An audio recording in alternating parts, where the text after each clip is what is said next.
அடுத்தபடியாக சகோதரர் பி ஜெயினுல்லாபிதீன் அவர்கள் பண முதலைகளை பாதுகாக்கும் பாஜக என்ற தலைப்பிலே உரை நிகழ்த்துவார்கள். வஅஷ்ஹது அல்லா இலாஹ இல்லல்லாஹு வஹ்தஹு லா ஷரீக லஹு வஅஷ்ஹது அன்ன முஹம்மதன் அப்துஹு வ ரசூலுஹு அம்மா பஅத். கண்ணியத்திற்குரிய எல்லாமல்ல அல்லாஹு ஜல்ல ஷானஹு தஆலாவின் நல்லடியார்களே, நமது இந்திய திருநாட்டை நம்முடைய இரத்தங்களை சிந்தி வெள்ளையர்களிடமிருந்து பாதுகாத்த இந்திய திருநாட்டை அழித்து நாசமாக்குகின்ற வகையில் இந்த நாட்டின் பிரதமர் மோடி அவர்கள் 1000 ரூபாய்களையும் 500 ரூபாய்களையும் செல்லாது என்று அறிவித்திருக்கிற நிலையிலே அதை கண்டித்து இது எவ்வளவு அறிவீனமான ஒரு முடிவு என்பதையும், இந்த முடிவினால் கள்ளப்பணத்தை ஒழித்துவிட முடியுமா என்பதையும், இந்த முடிவின் மூலமாக என்னென்ன பாதிப்புகள் எதிர்காலத்திலே ஏற்படும் என்பதையும், இதை நாம் எப்படி எதிர்கொள்வது என்பதையும் சமுதாயம் விளங்கிக் கொள்ள வேண்டும் என்பதற்காக இந்த கண்டன கூட்டம் ஏற்பாடு செய்யப்பட்டிருக்கிறது. 1500 ரூபாய்கள் செல்லாது என்று மோடி அறிவித்ததற்கு 2 காரணங்களை சொன்னார்கள். இந்த நாட்டிலே நிறைய கள்ளப்பணம் இருக்கிறது, கள்ள நோட்டுகள் இருக்கின்றன, அதை ஒழிப்பதற்காக இந்த முடிவு. இந்த நாட்டிலே நிறைய கருப்பு பணம் இருக்கிறது, அதையும் ஒழிப்பதற்காகத்தான் இந்த முடிவு. இந்த 2 காரணத்தை சொன்னார்கள். ஏன் 1000 ரூபாய் செல்லாது என்று சொன்னால், நிறைய பேர் கள்ள நோட்டு வைத்திருக்கிறான். அந்த கள்ள நோட்டை செல்லாதாக ஆக்க வேண்டும் என்று சொன்னால் எல்லா நோட்டையும் செல்லாத ஆக்க வேண்டும் என்பதற்காக இந்த முடிவை நாங்கள் எடுத்திருக்கிறோம். அதே போல நிறைய பேர் கருப்பு பணம் வைத்திருக்கிறார்கள், அதை ஒழிப்பதற்காகவும் இந்த முடிவு என்று சொன்னார்கள். இந்த 2ஐயும் ஒழிப்பதற்காக ஒரு அரசாங்கம் எந்த முடிவு எடுத்தாலும் அதை நாம் கண்டிப்பாக வரவேற்றாக வேண்டும். கள்ள நோட்டுகள் இருப்பதனால் நமக்குத்தான் அது பாதிப்பு, மக்களுக்கு பாதிப்பு. கருப்பு பணம் இருந்தாலும் மக்களுக்கு தான் பாதிப்பு. அந்த 2ஐயும் ஒழிப்பதற்காக எந்த முடிவு எடுத்தாலும் நல்ல முடிவாக இருக்குமே, ஆனால் நாட்டு மக்கள் அதை வரவேற்பார்கள். ஆனால் இந்த 2ஐயும் ஒழிப்பதற்காக இந்த அறிவிப்பு சரியா? இந்த அறிவிப்பின் மூலமாக இந்த முடிவில் வெற்றி பெற முடியுமா என்றால் நிச்சயமாக வெற்றி பெற முடியாது. இப்போ கள்ள பணம் என்றால் என்ன, கருப்பு பணம் என்றால் என்ன, இதை முதல்ல நம்ம தெளிவாக வழங்கிக் கொள்ள வேண்டும். அரசாங்கம் அடிக்கிற பணம் தான் நல்ல பணம். அதே பணத்தை நீங்களோ நானோ எவனோ அடிச்சானே சொன்னா அதுதான் கள்ள நோட்டு என்பது. அரசாங்கம் அச்சடித்து விநியோகிக்கிற பணம் நல்ல பணம் என்றும், அதே பணத்தை ஒருவன் ஒரு அச்சகத்தில் அவன் அடித்து மக்களிடத்தில் விநியோகம் செய்தான் என்று சொன்னால் அது கள்ள நோட்டு, கள்ளப்பணம் என்று சொல்வார்கள். இந்த கள்ளப்பணம் இந்தியாவில் 400 கோடி இருக்கிறது. மத்திய அரசாங்கத்துடைய அறிவிப்பு பிரகாரம் எவ்வளவு இருக்கிறது கள்ள நோட்டு? 400 கோடி கள்ள நோட்டுகள் இந்த நாட்டில் புழக்கத்தில் இருக்கின்றன. இந்த 400 கோடி கள்ள நோட்டினால் என்ன பிரச்சனை? கள்ள நோட்டை கொடுத்து உங்கள்கிட்ட ஒருத்தன் ஏமாச்சிட்டு போயிடுவான். நீங்க அதை கொண்டு எதுவும் வாங்க முடியாது, பேங்கில் செலுத்த முடியாது. கள்ள நோட்டு அடித்தவன் ஆதாயம் அடைந்து விடுவான், அதை வாங்கின பொதுமக்கள் பாதிக்கப்படுவார்கள். இந்த காரணத்திற்காக கள்ள நோட்டு ஒழிக்கப்படணும் என்பதில் மாற்று கருத்து இல்லை. கள்ள நோட்டு ஒழிப்பதாக இருந்தால் அதுக்கு என்ன செய்யணும்? செல்லாதுன்னு அறிவிக்கலாம், தப்பில்லை. எல்லா நோட்டும் செல்லவில்லை என்று சொல்லும் பொழுது அப்ப அந்த கள்ள நோட்டுக்காரனுக்கு மாற்ற முடியாது. செல்லாது என்று அறிவித்து விட்டு, அல்லது இத்தனை நாட்களில் செல்லாது, ஒரு வாரத்திற்கு பிறகு செல்லாது, அல்லது 10 நாளைக்கு பிறகு செல்லாது, அல்லது ஒரு மாசத்துக்கு பிறகு செல்லாது என்று அறிவித்து விட்டு நல்ல நோட்டு கொண்டு வருகிற அத்தனை பேருக்கும் நீ வேற நோட்டு கொடுக்க வேண்டும். கள்ள நோட்டுக்காரன் கொண்டு வரமாட்டான். கள்ள நோட்டு வைத்திருப்பவன் வங்கியில வந்து கொடுத்து விட்டு எனக்கு வேற நோட்டு கொடுங்க என்று கேட்க மாட்டான். அதை குப்பையில தான் போடணும். நல்ல நோட்டு வைத்திருக்கிற மக்கள் வந்து வங்கியில் கொடுத்து வேற புது நோட்டு வாங்கி கொள்ளுங்கள் அப்படின்னு சொன்னா ஒரு மாசம் டைம் கொடு.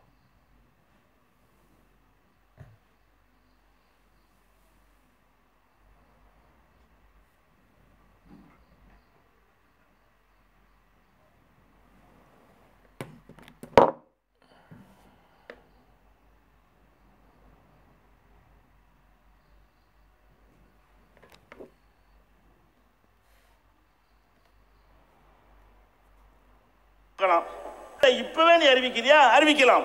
அறிவித்து என்ன செய்யணும்? நாளைக்கு அனைவருக்கும் இதற்கு பதிலாக நல்ல நோட்டு தருவோம். இன்று முதல் செல்லாது. நாளை காலையில போய் உங்கள்ட்ட இருக்கிற எல்லா ரூபாயும் கொடுத்து விட்டு அதற்கு பதிலாக நல்ல நோட்டை வாங்கி கொள்ளுங்கள் அப்படின்னு சொன்னா யாருக்கும் எந்த பாதிப்பும் இல்லை. 10 லட்சம் வச்சிருந்தாலும் சரி, 1 கோடி, அது சட்ட நடவடிக்கை. இரண்டாவது, கள்ள நோட்டு ஒழிக்கிறது மக்கள் வைத்திருக்கிற எல்லா நல்ல நோட்டுகளுக்கும் நீ மறு நோட்டு கொடுக்கணுமா இல்லையா? கொடுத்தியா? இன்னும் சொல்ல போனால் இந்த நோட்ல என்ன எழுதி தந்திருக்கிற? ஒவ்வொரு நோட்டை எடுத்து பாருங்கள். 100 ரூபாய் நோட்டு தான் எடுத்து பாருங்கள். உங்கள்கிட்ட 500 இருந்தால் எடுத்து பாருங்கள், பழைய 500 அல்லது புதிய 2000 கூட எடுத்து பாரு. அதுல என்ன எழுதியிருக்கிற? அதுல ரிசர்வ் வங்கியுடைய கவர்னர் கையெழுத்து போடுறாரு. என்ன எழுதி கையெழுத்து போடுறாரு? இந்த பேப்பரை கொண்டு வரக்கூடியவனுக்கு 2000 ரூபாய்க்கு நீங்கள் எந்த பொருள் கொடுத்தாலும் அதற்கு நான் பொறுப்பு, நான் பிராமிஸ் பண்ணுகிறேன். ஐ பிராமிஸ் எழுதியிருக்கல. ரிசர்வ் வங்கி கவர்னர் என்ன செய்யறாருன்னு கேட்டா, இந்த பேப்பருக்கு ஒரு மரியாதையும் கிடையாது. ரிசர்வ் வங்கியுடைய கவர்னர், அதாவது இந்திய அரசாங்கம், அதாவது மத்திய அரசாங்கம் நமக்கு ஒரு உத்தரவாதம் தருது. இது பேப்பர் இல்லை, 2000 ரூபாய் இந்த சாமான் வாங்கலாம். இது பேப்பர் இல்ல, 500 ரூபாய்க்கு இந்த சாமான் வாங்கலாம். இது வெறும் பேப்பர் இல்லை, 50 ரூபாய்க்கு இதை கொடுத்து சாமான் வாங்கிக்கலாம். எவன் உனக்கு 50 ரூபாய் கொடுத்தாலும் அதற்கு பொறுப்பு நான், அரசாங்கம் அப்படின்னு எல்லா நோட்லையும் கேரண்டி கொடுத்துருக்கானா? அட, எல்லா மக்களுக்கு கேரண்டி கொடுத்த நீ அடிச்ச நோட்டை செல்லாதுண்டியடா. நீ கொடுத்த கேரண்டிக்கு என்ன மரியாதை? ஒரு அரசாங்கம் கொடுக்குது கேரண்டி, அது நேற்று கொடுக்கவில்லை, 70 ஆண்டுகளாக கொடுத்த கெப்பங்காலத்தில் தாத்தா காலத்திலிருந்து இந்த கேரண்டி இருக்கிறது. அப்ப 70 ஆண்டுகளாக இந்த பேப்பரை நம்ம அரசாங்க பேப்பரு, அரசாங்க கேரண்டி தர்றான், இது செல்லாமையெல்லாம் போகாது, இது மதிப்பு இல்லாமையெல்லாம் போகாது. அப்படி போனா வேற தந்துருவான். பொறுப்புனா தானே அர்த்தம். நான் பிராமிஸ் என்று பொறுப்பேற்றுக் கொண்டு அறிவித்தாயே, அதுக்கு என்ன அர்த்தம்? என்னுடைய ரூபாய் செல்லாது என்று சொன்னால் வேற தரணுமா இல்லையா? உன்னுடைய புது நோட்டை அடிச்சுக்க கவலை இல்லை, அந்த புது நோட்டை எனக்கு தர வேண்டுமா இல்லையா? அப்ப கள்ள நோட்டை ஒழிக்கிறேன் என்று சொல்லி என்ன செய்யறான்? ஒரு வீட்டில் கொசு இருக்கிறது, அந்த கொசுவை ஒழிப்பதற்காக வேண்டி கம்மியான டோஸ்ல சில மருந்து ஹிட் இருக்கிறது, அல்லது முனிசிபாலிட்டி மருந்து அடிக்கிறான். அதுக்கு என்று மருந்து அடிச்சு ஆம்பளை பொம்பளை குழந்தைலாம் செத்து மடிஞ்சு அதோட சேர்ந்து கொசுவும் செத்தா இது அறிவாளி செய்யற வேலையா? மூடர்னு சொன்னார. அதுக்கு இதுக்கு இதை விட ஒரு உதாரணம் தேவையில்லை. இவ்வளவு ஒரு கிறுக்க எந்த ஒரு நாட்டிலையும் ஆட்சி இருந்திருக்க முடியாது. இப்படி அறிவித்துவிட்ட உன்னை மக்கள் தேர்ந்தெடுத்து நீ சர்வாதிகாரியா? நீ ராணுவ தளபதியா? ராணுவ ஆட்சியா இது? மக்களால் தீ வைத்துக் கொண்ட நீ, திருடி விட்டு வீட்டை விட்டு ஓடி போய் இருந்த நீ, உன்னை பிரதமர் ஆக்கினது யாரு? இந்த நாட்டினுடைய அரசியல் அமைப்பின் மூலமாக ஓட்டு போட்டு நீ வந்திருக்கிறியே. இந்த ஓட்டு போட்டவன்ட்டெல்லாம் இருக்கிற 10,000க்கு என்ன மரியாதை? 10 லட்சத்துக்கு என்ன மரியாதை? 1 கோடி வச்சிருந்த அதுக்கு என்ன மரியாதை? நாம் பொறுப்புண்டு சொல்ற, ஆனால் பொறுப்பேற்க மாட்டேங்கிற. அப்ப நள்ளிரவு முதல் செல்லாதுன்னு சொல்லிவிட்டு அடுத்த நாள் வங்கி இயங்காதான். நள்ளிரவு முதல் செல்லாது, நாளையிலிருந்து பேங்க் கிடையாது, நாளை கழிச்சு ஏடிஎம் கிடையாது, சாவும் கிடையாது எல்லாரும். அப்ப உங்கள்கிட்ட உள்ள எல்லா ரூபாயும் செல்லாது, அதுக்கு மாற்றும் கிடையாது அப்படின்னு ஒரு நாடு தான் அறிவித்த நோட்டை செல்லாது என்று அறிவித்தால் தான் பெற்ற பிள்ளையை கொள்வதற்கு தான் சமம். நான் கொடுத்த அக்ரிமெண்டை நான் நிறைவேற்றலைன்னா நாளைக்கு உன்னை எவன் நம்புவான்? இப்ப இந்த 2000 வச்சிருப்பானா? யோசிப்பான். ஆஹா, கவர்னர் உறுதிமொழி கொடுக்கறான், இவங்க உறுதிமொழி தண்ணியில எழுதின உறுதிமொழி, இது எப்ப செல்லாதுன்னு ஆகுமோ? பயப்பட மாட்டானா? அப்ப இனிமேல் என்ன செய்வான்னு கேட்டா பணமா வச்சுக்கிறவே மாட்டான். ஏன்?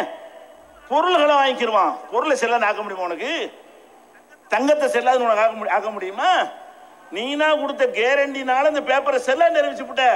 இனிமேல் அரிசி செல்லாது, அறிவிச்சா திங்க முடியாது அரிசிய. இனிமேல் பருப்பு செல்லாது, வேகாதா பருப்பு? அடே நோட்டை தானே செல்லான்னு அறிவிக்க முடியும். அப்ப மக்களுக்கு இப்ப என்ன பயமாச்சுன்னு சொன்னா, ஆஹா இந்திய அரசாங்கம் கொடுத்த வாக்கை நிறைவேற்றாது, அதை நம்பி நம்ம அந்த பணத்தை வைத்திருந்தோமே ஆனால் நம்மை நடுத்தரில் விட்டுவிடும் என்று நினைத்தால் அரசாங்கத்துடைய தங்க பத்திரத்தை வாங்குவானா?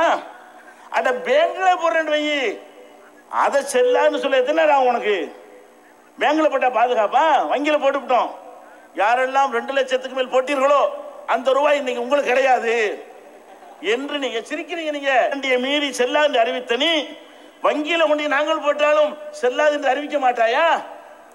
அப்ப மக்களுக்கு என்ன ஆச்சுன்னு சொன்னா, என்னடா இப்படி ஒரு நாட்டுல வேற நாடு என்ன, வேற நாட்டுல ஏத்துக்கிறோம் இதை, இன்னொரு நாட்டுல இந்திய ரூபா வாங்காத, இந்து ரூபா ஜாமான் வாங்காதீங்க, எப்ப செல்லாதுன்னு சொன்னா தெரியாது. இந்த மாதிரி எத்தனை கிறுக்கு நாட்டில் அறிவிச்சானுவோ. அடே ரஷ்யா தெரியுமா உனக்கு? Soviet union. இன்னைக்கு அமெரிக்கா உலக வல்லரசு ஆட்டம் போடுறானே, அதுக்கு முன்னாடி அமெரிக்காவுக்கு அப்பனா இருந்தவன் யாரு? Soviet union. பல நாடுகள் மாதிரி ஒரு கிறுக்க இருந்தான், செல்லான்னு அறிவிச்சு விட்டான். 500 ரூபில்கள் செல்லாது, அந்த நாட்டில் ரூபில்கள் செல்லாதுன்னா என்ன ஆச்சு?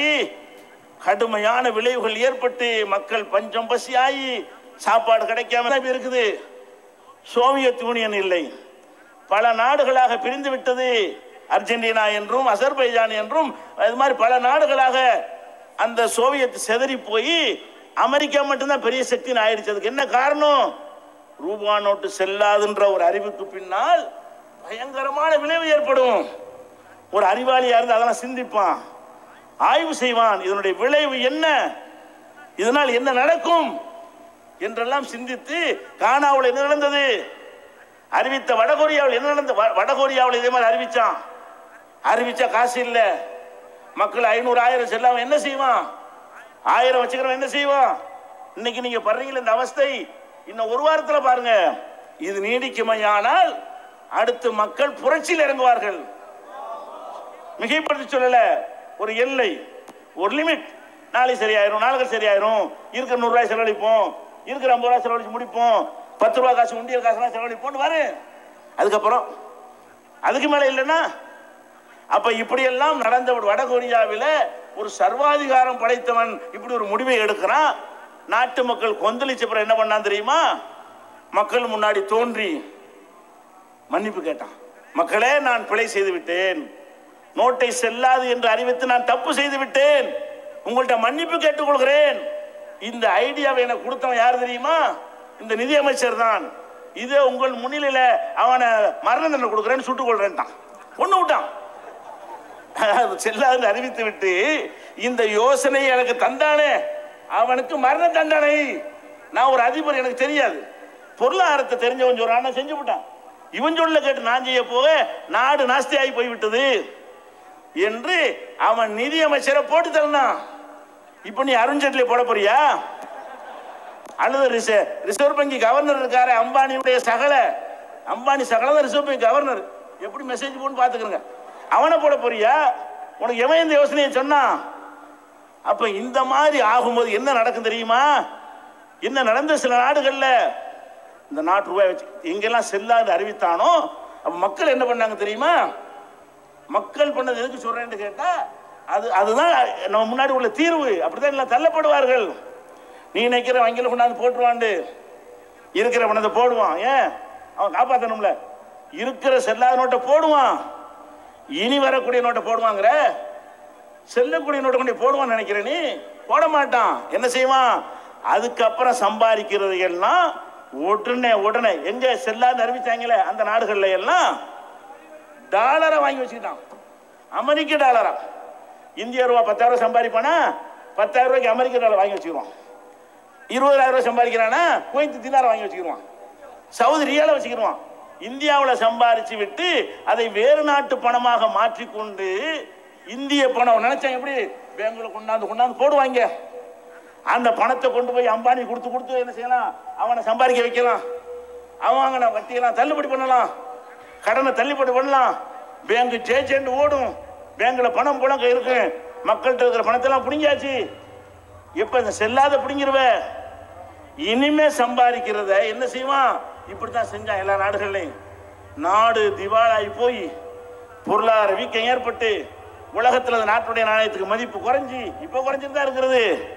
இப்போ 70 ரூபா. எதுக்கு? ஒரு அமெரிக்க டாலர் வேணும்னு சொன்னா, ஒரு அமெரிக்க டாலர் வேணும்னு சொன்னா எவ்வளவு கொடுக்கணும்? 70 இந்திய ரூபா கொடுக்கணும். அப்ப 70 ரூபா கொடுத்தா தான் $1 கிடைக்கும். அவ்வளவு சரிஞ்சு கிடக்கிறது. அப்புறம் 100 கொடுத்தா தான் கிடைக்கும், அப்புறம் 200 கொடுத்தா தான் கிடைக்கும்னு சொல்லி இந்தியாவின் பணத்திற்கு மதிப்பற்ற நிலை ஏற்பட்டு வங்கிகளில் பணம் இல்லாம பணத்தை வச்சு வட்டி கொடுக்குற, எங்கள் பணத்தை தொழிலதிபருக்கு வாரி வாரி வழங்குற, எல்லாம் அடி பண்ணி இந்த இருக்கிற பழைய நோட்டு கதை முடிஞ்சு போச்சு. அப்புறம் ஒரு பைய போட மாட்டான், தங்கம் வாங்கி வைப்பான். அவ்வளோவான பேன் கார்டு கொடு, அந்த கொடுங்கிற, அதெல்லாம் முறையே வாங்க. நீ இந்த மாதிரி பண்ணன்னு சொன்னா வேற மாதிரி வாங்குவாங்க. அப்ப இனிமேல் தங்கமாக புதிய நோட்டுகள் எல்லாம் தங்கமாக போய் சேரும், வெளிநாட்டு கரன்சியாக சேரும். உன் நாட்டை இன்னும் சொல்ல போனால் இப்பவே பூட்டானுடைய நோட்டை, பூட்டான் ஒரு நாடு, இந்தியாவுடைய எல்லை பிரதேசத்தில் பூட்டானை ஒட்டி இருக்கிற மாநிலங்கள் இருக்குல்ல, அவங்க என்ன பண்ணாங்க? எதுக்கு நம்ம கொடுக்கல்வாங்களே இந்திய ரூபாயில பண்ணணும் அப்படின்னு சொல்லிட்டு பூட்டான்காரனை கூப்பிட்டு உங்க ரூபாய்க்கு வாங்கிக்கிறோம்னு சொல்லி பூட்டான் ரூபாயில வியாபாரம் நடக்குது இந்தியாவுக்குள்ள. இந்தியாவுக்குள்ளேயே பூட்டான் நாட்டு ரூபாய்க்கு தான் வர்த்தகம் இப்ப நடந்து கொண்டிருக்கிறது. இந்த நாட்டை நம்ம நம்ப முடியாது. அப்ப என்னுடைய நாடு அடித்திருக்கிற ரூபாயை நான் நம்பவில்லை, எனக்கு மரியாதை இல்லை என்கிற நிலைமை ஏற்பட்டிருக்கா இல்லையா? அப்ப உன்னுடைய எதையுமே நம்ப மாட்டான். அப்ப இந்த கள்ள நோட்டை, கருப்பு பணத்தை ஒழிக்கிறது, கள்ள நோட்டை ஒழிப்பது நோக்கமாக இருந்தால் நீ அவ்வளவு ரூபாயை கொடு, உடனே மாத்தி கொடு. இதை செய்யல. அப்ப கள்ள நோட்டு ஒழிக்கிறது அதே நேரத்தில் ஒளிஞ்சிடும். ஒளிஞ்சா மரம் அடிக்கிற பெரிய விஷயமா? இப்ப கள்ள நோட்டை ஒழிச்சு விட்டப்பா, கள்ள நோட்டு ஒளிந்தது கரெக்ட், ஒளிஞ்சிருச்சு. இனிமே 2000 நோட்டு புது நோட்டு வந்துருச்சு, இதுல கள்ள நோட்டு வராதா? ரொம்ப ஈஸி. இப்ப நோட்டு இருக்குது, ரோஸ் மில்க் நோட்டு, இதுதான் கள்ள நோட்டு அடிப்பதற்கு ரொம்ப எளிதானது. அது ரொம்ப கஷ்டம். அந்த 1000 ரூபாய் அடிக்க அவ்வளவு சிரமப்படணும், அவ்வளவு டெக்னாலஜி இருக்கு. பழைய 1000 ரூபாயெல்லாம் அப்படி ஸ்டிப் அடிக்க வச்சா கூட அழகா இருக்கும், அடுக்க முடியல கடையில, சுருண்டுக்கிறது அப்படியே. இந்த மாதிரியான ஒரு பேப்பர், அட்டு பிடிச்ச பேப்பர்ல சாயம் போற மட்டமான வண்ணத்தை கலரையும் அடிச்சு இது ஒரு நோட்டுன்னு கொடுத்துருக்கிறிய, இதை கள்ள நோட்டு அடிச்சு நாளைக்கு விட்டான்னு சொன்னா இப்ப நாளை கழிச்சு அதையும் செல்லாதுயா, கள்ள நோட்டு அடிக்க மாட்டானா? அப்ப கள்ள நோட்டு அடிக்கிறான் என்று சொன்னால் அது அடிக்காம இருப்பதற்கு ஏற்றவாறு உள்ள ஏற்பாடுகளை செய்யி. ₹1 நாணயத்துக்கு சிங்கப்பூர்ல ₹1 இருக்கு, அதை அடிக்கிறதுக்கு 10 ரூபா செலவழிக்கிறான். அது பிளாஸ்டிக் நோட்டு, கள்ள நோட்டுக்காரன் அடிப்பானா? ₹1 10 ரூபா செலவழிக்கிறான், நம்ம அடிக்கிறான். நம்ம நாட்டுக்கு எவ்வளவு? 2000 ரூபாய் அடிக்கிற 3000 ரூபாய் செலவாகும்.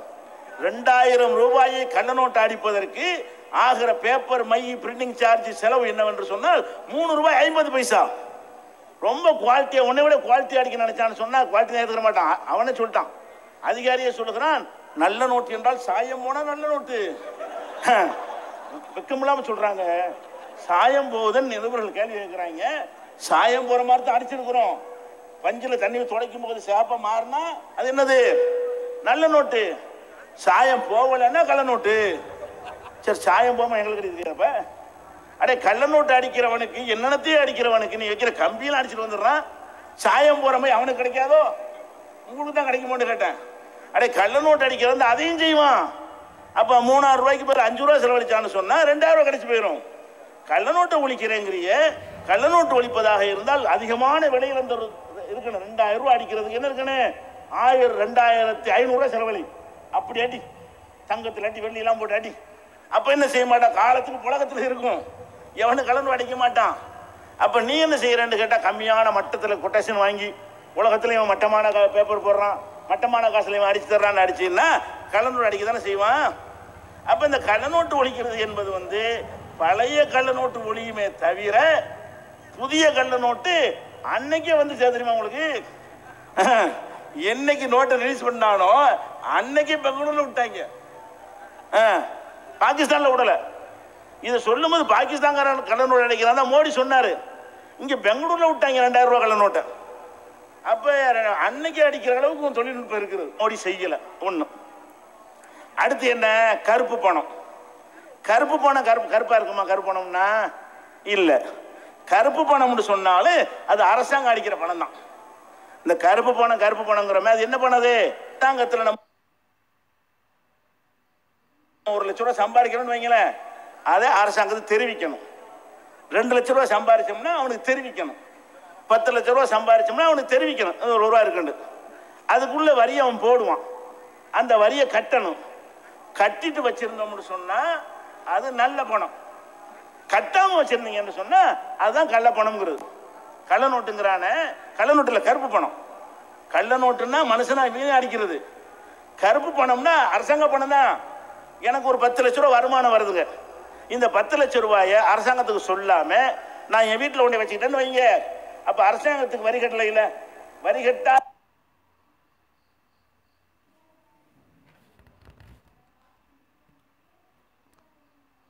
ஒரு கோடிலாம் ஒரு அப்ப சொல்ல. அந்த காலத்துல ஒருத்தன் சம்பாதிக்கிறான்னு சொன்னா 1 கோடி ரூபாயும் காட்டு போய் வரி கட்டிட்டு இருக்க மாட்டான். ஏதோ கொஞ்சம் காட்டி கொஞ்சம் வச்சுதான் இருப்பான். மக்களை கல்யாணம் பண்ணணும், அதுக்கு 50 லட்ச ரூபாய் செலவு பண்றான். காது குத்துறதுக்கு 10 லட்ச ரூபாய் செலவு பண்றான் நம்ம நாட்டில். அப்படிப்பட்ட நாட்டில் என்ன செய்வான்? ஒரு வீடு கட்டணும், அதுக்கு செலவழிக்கணும். இதையெல்லாம் போய் கணக்கில் காட்டித்தான் இருக்க என்று நினைக்கக்கூடியவர்கள் ஏதோ 1 கோடி 2 கோடி அந்த அளவுக்கு வச்சிருந்தான்னு வைங்க, அவன்லாம் ஒரு சாதாரண ஒரு ஆள். அதையெல்லாம் பிடுங்கிறதுனால பெருசாகவும் அரசாங்கத்துக்கு ஒன்றும் வராது.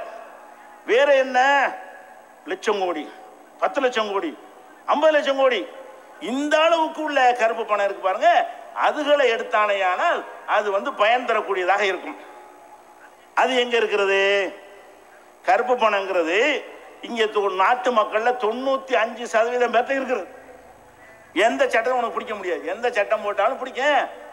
10 லட்சம் உள்ள உனக்கு வரி தருவானா? 20 லட்சத்துக்கு கணக்காட்டி கொண்டு தருவானா? எவனும் தர்றது இல்லை. அதையும் நீங்க விளைவிக்கணும். ஏன் தருவதில்லை என்று சொன்னால், நம்ம நாட்டில் கணக்கு காட்டினாலே அவன் முட்டை அப்படி ஆக்கிட்டாங்க. கணக்கு காட்டினான்னு வைங்க, அவனை முட்டை அடிச்சு சந்தையில் நிப்பாட்டுற அளவுக்கு இவங்களுடைய வரி முறைகள் இருக்குது. எதனால கரப்பணம் உண்டாகிறது? இப்ப நபிகள் நாயகம் ஸல்லல்லாஹு அலைஹி வஸல்லம் காலத்தில் 2.5% வரின்னு போட்டார்கள். எல்லாரும் கொடுத்தார்கள். தேடி தேடி ஒன்று கொடுத்தார்கள். 100க்கு 2.5, அவ்வளவுதான். என்ன வேணாலும் செஞ்சுக்க, நீ பங்களா கட்டிக்க, அரண்மனையை வாங்கி என்ன வேணாலும் வாங்கிக்க, 100 ரூபாய்க்கு 2.5 கொண்டாந்து வச்சிரு, அதுக்கப்புறம் ஓம் பணம் இப்படின்னு சொன்னா யாருமே ஏமாற்ற மாட்டாங்க. எல்லாருமே மனப்பூர்வமா கட்டிட்டு போய்விடுவார்கள். இவங்க என்ன பண்றாங்க? நம்ம நாட்டில் வரி, ஒரு பொருளுக்கு வரிய, காசுக்கு வருமானத்துக்கு வரிய போடுறான். எப்படி வரி போடுறான்? இப்போ உங்களுக்கு 2.5 லட்ச ரூபா வருதுன்னு வைங்க, 2.5 லட்ச ரூபா வருமானம் காட்டினீங்களே, ஆனால் அதுக்கு வரி இல்லை, சலுகை. கணக்கு காட்டிவிட்டு அதை ஒயிட் மணியா வச்சுக்கலாம். 5 லட்ச ரூபா காட்டினீங்கன்னு வைங்க, 5 லட்ச ரூபா வருமானம்னு 10% கட்டணும். இந்த 2.5 கழிச்சிருவான். 10% வரி. 100க்கு 10 ரூபா மணிக்கு வரி கட்டணுங்க. எவ்வளவுக்கு? 5 லட்ச ரூபாய் இருக்குன்னு காட்டினீங்கன்னு சொன்னா 100 ரூபாய்க்கு 10 ரூபா, 1000 ரூபாய்க்கு 100 ரூபாய் என்ற கணக்கு பிரகாரம் 10% கொண்டு யார்கிட்ட கொடுக்கணும்? அரசாங்கத்தில் கொடுக்கணும். கொடுத்தோம்னா வெளில பண்ண ஒத்துக்குருவாங்க. கொடுக்கலன்னா கள்ள பண்ணுவாங்க. 5 லட்சம் வச்சிருப்பான். அது 20 வருஷத்துக்கு உழைப்பா இருக்கும். ஒரு விவசாயி 5 லட்சம் வச்சிருந்தான்னு சொன்னா ஒரு நாள்ல வந்த காசாது 20 வருஷம் சேமிச்சு வச்சிருப்பான். அதை வருஷத்துக்கு வகுத்து பார்த்தீங்கன்னு சொன்னா வருஷத்துக்கு 1000 கூட வராது. இந்த மாதிரி சம்பாரிச்சு 5 லட்சம் வச்சிருந்தாலும் அவன்கிட்ட நீ சொல்லாம இருந்தன்னு சொன்னா உனக்கு 10% வரி என்ன செய்வான்? அரசாங்கத்தில் பிடிக்கிறான். இது 5 லட்சத்துக்கு. அப்புறம் 10 லட்சம் வச்சிருந்தேன்னு வை, 20% பிடிங்கிடுவான். அதுக்கு மேல வச்சிருந்தேன்னு வை, 30% பிடிக்குவான். வரி எவ்வளவுங்க? நீங்க 1 கோடி ரூபாய் வச்சிருந்தீங்க,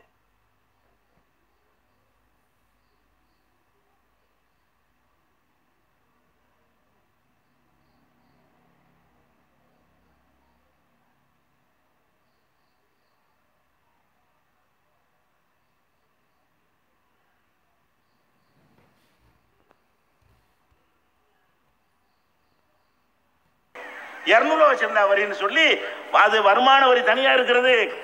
இந்த வர்த்தகத்தில் வேறால என்ன செய்யறான்? வரியை சுரண்டக்கூடிய காட்சியை பார்க்கிறோம். பத்திரப்பதிவுக்கு வரி, சாலைக்கு வரி, சாலைக்கு வரி போடுறான். வண்டி வாங்கும்போது என்ன செய்யறான்? சாலை வரி கட்டுறீங்கல்ல, சாலை வரின்னு வாங்கிக்கிறான். அப்புறம் என்ன சுங்கத்தில் வரி வாங்குறீங்க? எங்க காசை வாங்கி தர சாலை போடுறீங்க, வரி வாங்கினே இல்லையா? சாலை போடுறேன் சாலை போட வேண்டிய சாலை வரி வேற வசூல் பண்ணிக்கிறான். அப்ப அங்கங்க நிப்பாட்டி இங்க இருந்து வேலூர் போறதா இருந்தா 40 இடத்துல நிப்பாட்டுறான், திருச்சி 30 இடத்துல நிப்பாட்டுறான், 30 இடத்துல 20 இடத்துல நம்ம என்ன செய்யறான், 1000 2000 500 40 50 வண்டிக்கு தகுந்த மாதிரி பிடுங்குறான். அப்ப இப்படி எல்லாம் அது கொள்ளை அடிக்கும் பொழுது மக்களுக்கு என்ன ஆகுது, ஏன் நம்ம ஏன் வரி கட்டணும்? அப்ப கருப்பு பணங்கிறிய, இந்த கருப்பு பணம் சின்ன சாதாரண மக்கள்கிட்ட இருக்குங்கிற கருப்பு பணம், அந்த கருப்பு பணத்திற்கு யார் காரணம்? அப்ப 20 லட்சம் ரூபாய் சம்பாரிச்சான்னா அந்த 6 ரூபா அந்த வரியும் கட்டிவிட்டு இந்த வரியெல்லாம் கட்டி பாத்தீங்கன்னா அவனுக்கு 4 ரூபாய் மிச்சமாகும். அப்ப என்னுடைய 20 லட்சம் ரூபாய் பணத்துல 16 லட்சம் ரூபாய் பிடுங்கக்கூடிய வகையில ஒரு சட்டம் போட்டு வைத்துக் கொண்டு, நீங்கள் மஞ்சள் குளிப்பதற்காக வேண்டி, நீங்கள் 10 லட்சத்துக்கு கோட்டு போடுவதற்காக வேண்டி, நீங்கள் விமானத்தில் ஊர் சுத்துவதற்காக வேண்டி என் பணத்தில் நீங்கள் பிடுங்கினீர்களே, ஆனால் நான் ஏன் கொடுக்கணும் என்று மக்கள் நினைப்பது தானே இது காரணம். அந்த நினைப்பை உண்டாக்குனவன் தானே கருப்பு பணத்துக்கு சூத்திரதாரி. அப்ப கருப்பு பணம் வராத வகையில் செய்வதாக இருந்தால் ஒரு வரி போடு, அது மனப்பூர்வமாக கொடுக்கிற அளவுல போடு, எல்லாம் உன்னை காட்டிடுவான், எல்லாம் கணக்கை தந்து விடுவான். அப்ப அந்த மாதிரியான ஒரு அடிப்படையில் வரி பிடுங்கிறது ஒரு காரணமாயிடுச்சு. அடுத்து என்ன, சரி என்கிட்ட வாங்குறீங்க ரூபா, சரி வரியத்தான் தந்துடுறோம், வரியை தந்தா எனக்கு என்ன நீ தர்ற, வரியை தந்தா நீ என்ன செய்யற, அந்த வரியை வாங்கி சினிமாக்காரன்னு விருது கொடுப்பேன், எங்க காசுல வரி அதனை செய்யற, விருது கொடுப்பேன், கலை விழா நடத்துவேன், யோகாசனம் கற்றுக் கொடுப்பேன், சாமியாருக்கெல்லாம் நிலத்தை வாரி வாரி கொடுப்பேன், அரசாங்க இடத்தை எங்க பணத்தில் உள்ளது, எங்க பணத்தில் உள்ள 1000 ஏக்கர் ராம்தேவ் கொடுப்பேன், இன்னொரு 2000 ஏக்கரை ரவிசங்கர் கொடுப்பேன், இன்னொரு 10,000 ஏக்கரை எவனா சாமியார் கொடுப்பேன். அப்ப எங்கள்கிட்ட வரியை வாங்கி எங்களுக்கு ஏதாவது நன்மாடா இருந்தா சரி 40 கூட போயிட்டு போகுது, 30 கூட போயிட்டு போகுது கொடுப்போம். கொடுக்க மாட்டேங்கிறான் மனுஷங்க. அவன் பார்க்குறான் இந்த பணத்தை வாங்குறாங்க, நம்மகிட்ட பறிக்கிறாங்க, நமக்கு என்ன செய்யறான், அதை வச்சு ஒண்ணுமே செய்யலைங்க. நம்முடைய வரி பணத்தை வைத்து மந்திரிக்கு சம்பளம், எம்எல்ஏக்கு சம்பளம், அதை கூட்டுற, அதை பத்தி யோசிக்கிறாங்க. அவங்க பண்ற சலுகைகள்லாம் அவ்வளவு இருக்கிறது. அப்ப பல 1000 கோடியை சம்பாதிப்பதற்கான வாசலை அவங்களுக்கு திறந்து விட்டு விட்டு சொகுசாக வாழ்ந்து கொண்டிருக்கும் பொழுது பார்த்தா என்ன வரும், இது வரி வேஸ்ட். ஒருத்தன் வரி கேட்கறான், 4 ஏழைக்கு சோறு போடணும் கொடுத்துருவோமா இல்லையா, நன் கூட கேட்கறான், ஆனால் அதுக்கு சாப்பிட கொடுத்துருவோம், 10,000 கூட கொடுப்பீங்க. நம்ம கொடுக்குற சாப்பாடு ஒரு நல்ல காரியத்துக்கு பயன்படுது. நீ என்ன நல்ல காரியம் பண்ண, உருப்படி ஏதாவது ஒரு காரியம் பண்ணியிருக்கிறியா? அப்ப எதுவுமே உருப்படாத காரியமும் மீதா ஊதாரித்தனமும் ஆடம்பர செலவுகளும் விளக்கு அலங்காரம் மோடி வர்றான்னு சொன்னா அப்படி நாட்டை அளவுலப்படுத்தி விடுற. அப்ப இதையெல்லாம் பார்த்து விட்டு ஏன் வரி கட்டணுங்கிற ஒரு நிலைமைக்கு மக்கள் தள்ளப்படுறாங்களா இல்லையா? அதனால் சில பேர் கொஞ்சம் கொஞ்சம் வச்சுதான் இருக்கிறார்கள். ஆனால் இதெல்லாம் ஒரு கொசு. எது இப்ப உங்களுடைய கருப்பு பணத்தை புடுங்குறேன்னு வந்திருக்கிறானே, இதான் கருப்பு பணம். இதை விட பல பல பல 1000 கோடி கருப்பு பணங்கள் ரூபாயாக இல்லாமல் தங்க பாலங்களாக இருக்கிறது. யார்கிட்ட? அம்பானி அதானிகள்கிட்ட. பெரிய பெரிய சொத்துக்களாக, தோட்டங்களாக, துறவுகளாக, தீவுகளாக, நாட்டுக்கு வெளியே உள்ள தீவுகளாக இருக்கிறது. யார்கிட்ட? இந்த பணம் நம்ம நாட்டு பணம் தான். அதான் கருப்பு பணம். எவனா ரூபாயை வந்து பெட்டி பெட்டி அடுக்கி வச்சிருப்பான். ஒரு செலவுக்கு 1 கோடி வரைக்கும் வேண்டாம் வச்சிருப்பானே தவிர 10,000 20,000 1 லட்சம் கோடி கொண்டு வைக்கிறது அது தனி ரூபா வச்சிருப்பான். அப்படி அடிக்கி இந்த கிறுக்கனா வச்சிருப்பான். கரையை அரைச்சி போயிடாதா, பேடாய் போயிடாதா, அதெல்லாம் செய்ய மாட்டேன். இவனுமே பெரிய பெரிய அளவில் உள்ள தொகையெல்லாம் என்ன செய்வாங்கன்னு கேட்டா நகையா மாத்துவான், அமெரிக்க டாலரா மாத்துவான், பங்குச்சந்தையில் கொண்டு போய் போடுவான், வெளிநாடுகளில் சொத்து வாங்குவான். இன்னும் சொல்ல போனால் நம்ம நாட்டில் என்ன பண்ணியிருக்காங்கன்னு கேட்டா, நம்மளுக்கு ஆப்பு வைக்கிறானா 500 செல்லாது, 1000 செல்லாதுன்னு ஆப்பு வைக்கிறான்ல. இதை செஞ்சுட்டு நம்ம நாட்டில் உள்ள கருப்பு பண முதலைகள் வெளிநாடுகளில் கொண்டு போய் பணத்தை பதுக்குவதற்கும் சட்டம் போட்டிருக்கிறான். என்ன சட்டம் போட்டிருக்கிறான்? ஒவ்வொரு இந்தியனும் வெளிநாடுகளில் ரிசர்வ் பங்கு அனுமதி வாங்காம 1,70,00,000 முதலீடு பண்ணலாம். என்ன பண்ணுத? எந்த கேள்வியும் இல்லாம 1 கோடிய, அதாவது 2 லட்சம் டாலருங்கிறான். 1,70,00,000 இந்திய ரூபா வருது. 1,70,00,000 ரூபாய்களை நான் எடுத்துக்கிட்டு போய் எங்க முதலீடு பண்ணலாம்? அமெரிக்க கம்பெனியில் முதலீடு பண்ணலாம், ரஷ்யா கம்பெனியில் முதலீடு பண்ணிடலாம். அப்ப வெளிநாடுகளில் கொண்டு போய் என் பேர்ல ஒரு 2 கோடி, என் தம்பி பேர்ல 2 கோடி, எங்க அண்ணன் பேர்ல 2 கோடி, குடும்பத்தில் 20 பேர் இருந்தாங்கன்னு வைங்க, 40 கோடி ஓடி போயிடும். இப்படி பல பினாமிகள் பேர்ல 2 கோடி 2 கோடி தான் கொண்டு போய் இன்னொரு நாட்டில் கொண்டு போய் லட்சோப லட்சம் கோடிகளை முடக்கி இருக்கிறான். அதுல இன்னொன்னு பாருங்க, முடக்கிட்டானா. இது என்ன நடந்திருக்கு உதாரணம் பாருங்க. மொரீசியஸ் ஒரு தீவு இருக்கிறது, குட்டி தீவு, லட்சக்கணக்கில் மக்கள், கோடிக்கணக்கு கூட இல்லை, லட்சக்கணக்கில் மக்கள் வாழக்கூடிய ஒரு தீவு. அந்த நாட்டில் எதுக்குமே வரி கிடையாது. மொரீசியஸ் நாட்டில் என்ன இல்லை, எதுக்குமே வரி கிடையாது, எந்த கேள்வியுமே கேட்க மாட்டானா. இவங்க என்ன செய்யறாங்கன்னு கேட்டா, இங்க இருந்து கொண்டுட்டு போய் மொரீசியஸ்ல முதலீடு பண்ணுவாங்க. என்ன முதலீடு? இப்படி ஒரு பேப்பர், அவ்வளவுதான், லெட்டர் போட்டு வச்சுட்டு போகணும். கம்பெனி இடமெல்லாம் தேவையில்லை, ஏதாவது ஒரு எக்ஸ்போர்ட் இம்போர்ட் கம்பெனி அல்லது பிஸ்கட் கம்பெனி அல்லது சாக்லேட் கம்பெனின்னு ஒரு பேரை போட்டு இந்த பேரில் முதலீடு செஞ்சுட்டேன்னு சொல்லிட வேண்டியது. இடம் இருக்கா ஒன்று, லெட்டர் பேர் மட்டும் தான் இருக்கும். மொரீசியஸ் அரசாங்கத்தில் அனுமதி வாங்கியிருப்பான். அப்போ அந்த மாதிரி 30,000 கம்பெனி இருக்கு அந்த குட்டி தீவுல. 30,000 கம்பெனிக்கு 2,000 கூட எங்க இல்லை, அலுவலகம் கிடையாது. 28,000 லெட்டர் பேப்பர் தான் இருக்கு. அங்க போட்டானா மொரீசியஸ்ல கொண்டு போய் 1 லட்சம் ரூபாயை போட்டுவிட்டு அப்புறம் என்ன செய்வான் தெரியுமா? வெளிநாட்டு ஆட்கள்லாம் அந்த நாட்டில் முதலீடு செய்யுங்கன்னு கூப்பிடுவாங்க. இவங்க யாரே, மோடி எல்லாமே, காங்கிரஸ் எல்லாம் கூப்பிடுவாங்க. வெளிநாட்டில் உள்ள பணத்தை வைத்திருக்கிறவர்கள் இந்தியாவில் முதலீடு பண்ணுங்கள். அவன் என்ன செய்வான்? இங்கேருந்து கொண்டு போன 40 லட்சம் கோடி மொரீசியஸ்ல, இந்திய பணம் இப்போ என்ன பணம் ஆயிரும்? மொரீசியஸ் பணம் ஆயிரும். மொரீசியஸில் இருந்து பணத்தை முதலீடு செய்கிறோம் என்று சொல்லி இந்தியாவில் முதலீடு செய்யப்பட்டதுல 43% வெளிநாட்டு பணம் மொரீசியஸ். வெளிநாட்டுக்காரங்க நம்ம நாட்டில் தொழில் ஆரம்பிக்கிறான்ல, இவங்க என்ன செய்வாங்கன்னு கேட்டா, அந்த பணத்தை கொண்டு வந்து 40-50 லட்சம் கோடியை கொண்டு வந்து இங்க ஒரு தொழிற்சாலை ஆரம்பிப்பாங்க. அந்த பணம் கருப்பு பணம், அது அரசாங்க உதவியோட வெள்ளையே ஆக்கப்படுது. மொரீசியஸுக்கு போய் மொரீசியஸ் பணமா, மொரீசியஸ்ல இருந்து இங்க முதலீடு செய்யப்படுற காட்சியை காட்டி இங்க பெரிய பெரிய கம்பெனிகளை திறக்கிறாங்க. அப்ப நீ யாரை பண்ணனு? அதப்படி மொரீசியஸ் எல்லாம் போடாதுன்னு சொல்லி, இந்திய பணம் வெளிநாட்டுக்கு போகக்கூடாதுன்னு சொல்லி, சுவிஸ் வங்கியில போடக்கூடாதுன்னு சொல்லி, அதெல்லாம் பல லட்சம் கோடிகள் 4 பேரை பிடிச்சி இருக்குன்னா நாட்டு பொருளாதாரம் எங்கேயும் போயிடும். அவ்வளவு சம்பாரிச்சு வச்சுக்கிறான். அதை விட்டுப்புட்டு அத்தை பசிக்காரன்ட்ட வந்துட்டு கருப்பு பணம் புடுங்குறேன்டா என்னடா அர்த்தம்? அப்ப இதான் இப்ப நடந்து கொண்டிருக்கிறது. அப்ப கருப்பு பணம் இன்னொன்னு சொல்லுங்க கேளுங்களேன். தேர்தல் பிரச்சாரத்துல மோடி என்ன சொன்னார்? தேர்தல் பிரச்சாரம் பண்ணார்லங்க போன பார்லிமெண்ட் தேர்தலில், சுவிஸ் வங்கியில நம்ம மக்கள் இந்திய பண முதலைகள் பல லட்சம் கோடிகளை போட்டிருக்கிறார்கள். அதை மீட்டு வந்தால் பணத்தை வைக்க இடம் இருக்காது, அதனால ஆளுக்கு 15 லட்சம் தருவேன். யார் சொன்னா? மோடி. நம்ம நாட்டில் பணம் இல்லை, எல்லா பணத்தையும் சுவிட்சர்லாந்தில் உள்ள வங்கியில் போட்டுவிட்டாங்க. இந்திய பணக்காரங்க, இந்திய பண முதலைகள், அந்த பணம் அவ்வளவு இருக்கிறது. அதை நான் ஆட்சிக்கு வந்தால் மீட்டுக்கிட்டு வந்து என்ன செய்வேன்? அந்த பணம் ரொம்ப இருக்குல்ல, உங்க ஒவ்வொருத்தருக்கும் 15 லட்சம் தருவேன். அப்பனா ஒரு ஆளுக்கு 15 லட்சம் தர்ற அளவுக்கு இருக்குங்க, இருக்கா இல்லையா? அதை மீட்பியா? இப்ப எங்கள்கிட்ட புடுங்கணியா, அதுல எவ்வளவு தரப்போற? 15 லட்சம் இப்ப கருப்பணத்தை எங்கள்கிட்ட பிடிக்கிட்டீல, எங்க மக்களுடைய கருப்பணத்தெல்லாம் பிடிக்கிட்டான் வந்தா காட்டுறீல. இப்ப 30 லட்சம் தருவியா? 10 லட்சம் தருவியா? 5 லட்சம் தருவியா? 10 காசு கூட தர முடியாது. நீ புடுங்கின காசுல இருந்து எங்களுக்கு பிரிச்சு தர கொஞ்சம் செலவு போக 10 பைசா தர முடியாது. இதை எடுத்துக்கொண்டு கருப்பு பணத்தை பிடித்து விட்டோங்கிறாய். அப்ப நீனே ஒத்துக்கொண்டாய் மொரீசியஸ்ல இருக்கிறது என்று.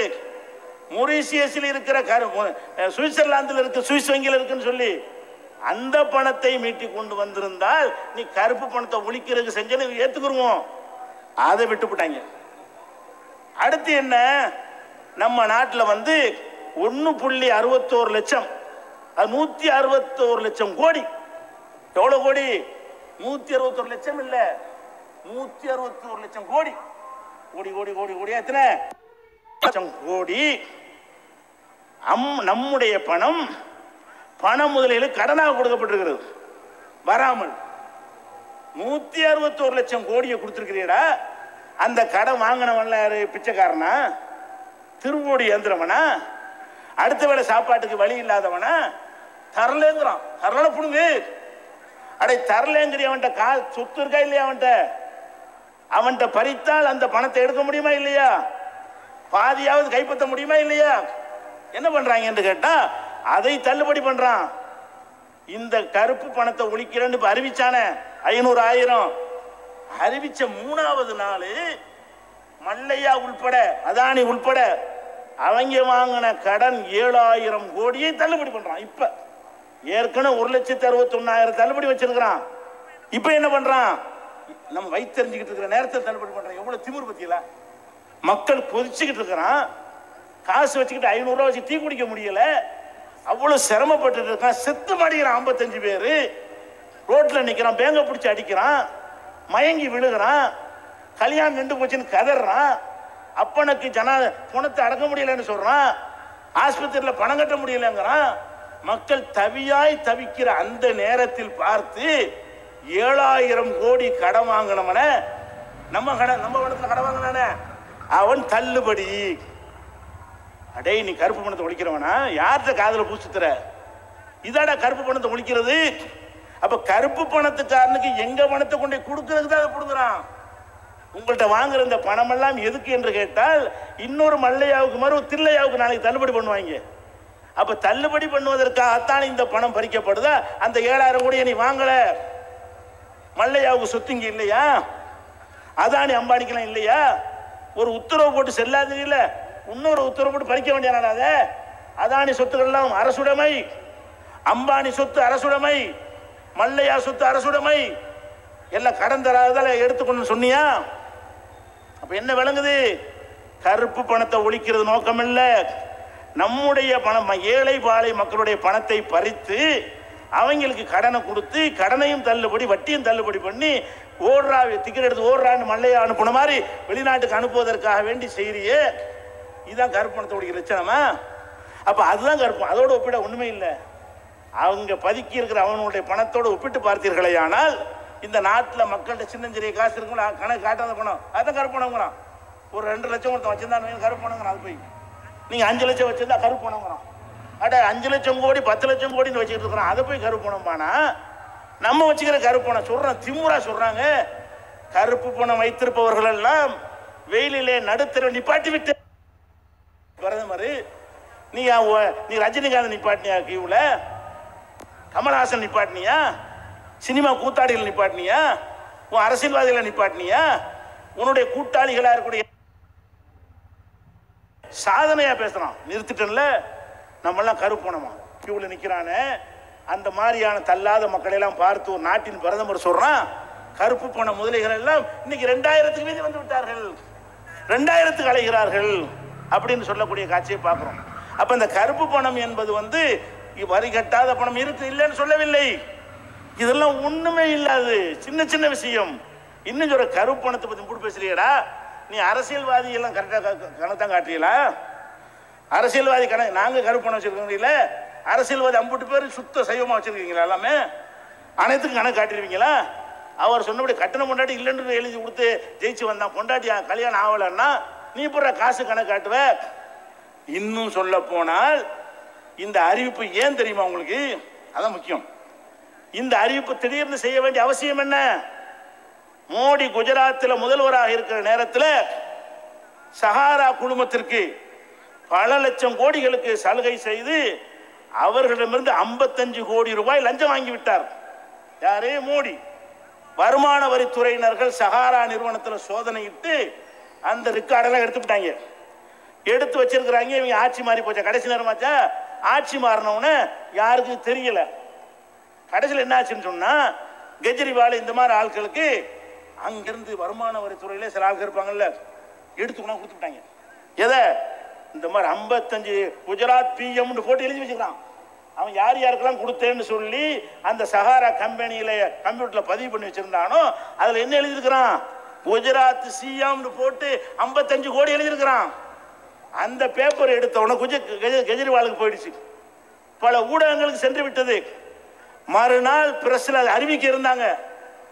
அன்னைக்கு தான் அவசர அவசரமா 55 கோடி லஞ்சம் வந்துருமே, புத்தம் புத்திரம் வேஷம் போடும் செல்லாதுட்டான். செல்லாது என்பதற்கு அறிவித்த அறிவிப்பு அல்லது, இவன் வாங்கின 55 கோடி கேவலமாகிவிடுவதற்காக வேண்டி நாளைக்கு அவன் அறிவிக்காமல் இருந்திருந்தால் மறுநாள் பிரஸ்லி தான் செய்தி. என்ன செய்தி? மோடியுடைய ஊழலை பாருங்கள், லஞ்சத்தை பாருங்கள் என்று பேப்பரை போட்டு நாளடிச்சிருப்பான். அதிலிருந்து தப்பிப்பதற்காக ஒரு வேலையும் செல்லாது விட்டான். இப்ப எல்லாம் எதை பேசுனா, எங்க நீங்க ரோட்ல நிக்கிறீங்க, எங்க பேச போறிய? உங்களை பூரா கியூல நிப்பாட்டி வச்சுவிட்டு ஊடகத்தை எல்லாம் இதையே செய்தியாக சொல்லிவிட்டு 55 அமுக்கிட்டான். இவன் லஞ்ச பேர் வழி திருட்டு பைய என்பது தெரியக்கூடாது என்பதற்காக வேண்டிதான் இது அறிவிக்கப்பட்டதே தவிர, கருப்பு பணத்துக்கு அறிவிச்சு இருந்தால் முதல்ல எங்க கை வைக்கணும்? கடன் வாங்கணும் கை வை, வெளிநாட்டுக்கு ஓடணும் கை வை, மொரீசியஸ்ல கை வை, சுவிட்சர்லாந்துல கை வை. 4000 பேருக்கு மேல கருப்பு பணம் வைத்திருக்கிறான் என்று ஒரு லிஸ்ட் அரசாங்கத்தில் இருக்கிறது, மத்திய அரசாங்கத்தில். இதை வெளியிட வேண்டும் என்று சொல்லி சுப்ரீம் கோர்ட்ல ஒருத்தர் கேஸ் போட்டு விட்டான். மோடி ஆட்சியில தான் சுப்ரீம் கோர்ட் என்ன பண்ணுச்சு? மத்திய அரசாங்கம் அந்த 4000 பேரை வெளியிடு. சுப்ரீம் கோர்ட் தீர்வு யார் பணத்தை யார் பேர எவனெல்லாம் கருப்பு பணம் வச்சிருக்கான் என்று அரசாங்கத்தில் ஆதாரத்தோடு ரெக்கார்டு இருக்கிறதோ அதை வெளியிட சொல்லி யார் உத்தரவு போடுறா? சுப்ரீம் கோர்ட் உத்தரவு போடுகிறது. மோடி வெளியிட்டாரா? அது வெளியிட்டால் குழப்பம் ஏற்படும், அது வெளியிட்டால் பிரச்சனை ஏற்படும், அது அரசாங்கத்தினுடைய ரகசியத்தில் உள்ளது, அதை வெளியிட முடியாது, நம்பிக்கை இழந்து விடுவார்கள் மக்கள் இப்படின்னு பதில சொல்லி வெளியிட மாட்டேன். அப்ப கருப்பு பணம் வாங்கணும் பேரை வெளியிடுறான்னு சொல்லி கேட்டா அந்த பட்டியலை வச்சுக்கிற மத்திய அரசாங்கம், மோடி அரசாங்கம் கோர்ட்ல சொன்னது வெளியிட மாட்டோம் என்று. சரி, அன்னைக்கு தான் உனக்கு சிந்தனை வரல, வெளியிடல. இப்பதான் கருப்பு பணத்தை ஒழிக்க அவதாரம் எடுத்திருக்கீங்களா? இப்ப இப்படி சொல்லு, இப்ப லிஸ்ட் போடு. கருப்பு பணத்தை அறிவிக்கும் போது என்ன செய்யணும்? அவர்கள்லாம் கருப்பு பணம் அவங்க தூக்க போறேன்,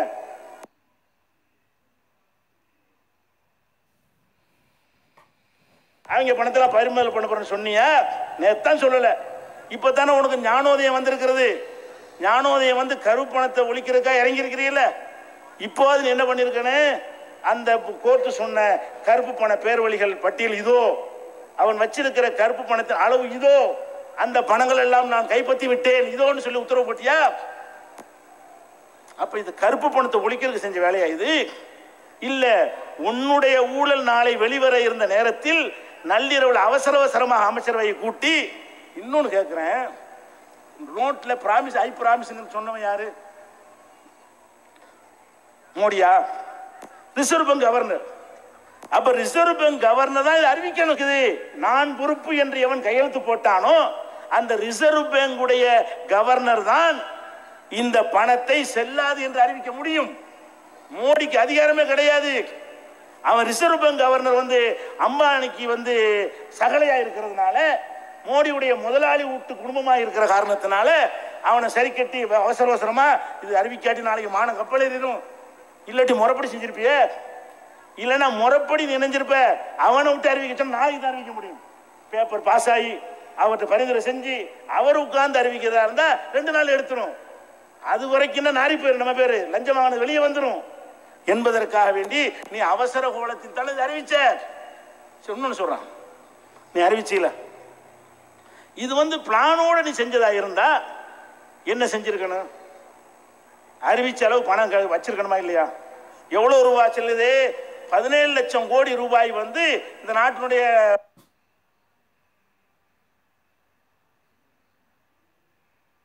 ரூபாய் 3 லட்சம் தான் 100 ரூபா 50 ரூபா 10 ரூபா காயின்ஸ் எல்லாம்.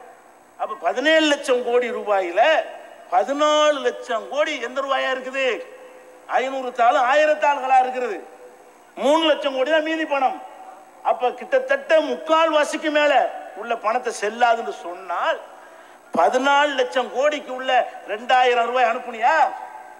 உன் கையில இருந்துச்சா? இன்னைக்கு வரைக்கும் இருக்கா உன்ட்ட? கொடுக்கலங்கிற என்ன காரணம் தெரியும்?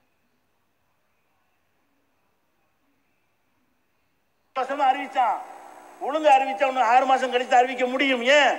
இன்னும் அச்சாயி கொண்டிருக்கிறது. 2000 ரூபாய் அச்சாயி முடிய முன்னாள் நிதியமைச்சர் சிதம்பரம் சொல்லுகிறார், இன்னும் 6 மாதங்கள் ஆகும். ஒரு அச்சகத்தில் எத்தனை நோட்டு அடிக்க முடியும், ஒரு நாளைக்கு எவ்வளவு, ஒரு மாசம் எவ்வளவு கணக்கை போட்டு முன்னாள் நிதியமைச்சர் இந்த பொருளாதாரத்தில் மேதையவர், மற்ற நமக்கு உடன்பாடு கிடையாது அவர்கிட்ட, பொருளாதார விஷயத்தில் திறமையான ஆளு. அப்ப ப. சிதம்பரம் சொல்லுகிறார், நீ அடிக்க கொடுத்திருக்கிற 2000 ரூபாய் 14 லட்சத்துக்கு போடணும்ல, ஒரு 7 லட்சத்துக்காவது 2000 வை, ஒரு 7 லட்சத்துக்கு 1000 வை, 500 வை. அப்ப 7 லட்சம் கோடி மதிப்புக்கு நீ வந்து அடிப்பதாக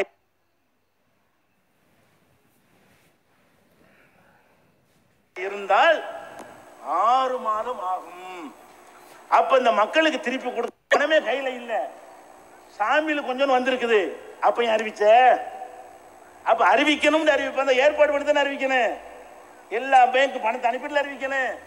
கேட்டா பணம் இல்லை அப்படிங்கிறான். அப்ப பணம் எப்படிலாம் பண்ணாங்க? 4000 ரூபான்னு அறிவிச்சாங்க. 4000 ரூபாய் எப்படி 4000 ரூபாய்?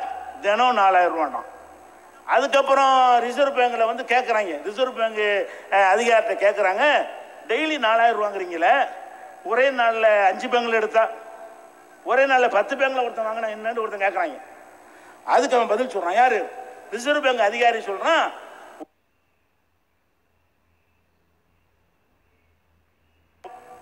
இந்திய எஸ்பிஐல ஸ்டேட் பேங்க் ஆஃப் இந்தியாவில் ஒரு 4000, கோட்டாக்கு பேங்க்ல 4000 வாங்கினா அது எங்களுக்கு ஒன்றும் செய்ய முடியும், வாங்கிட்டு போறான் அப்படின்றாரு.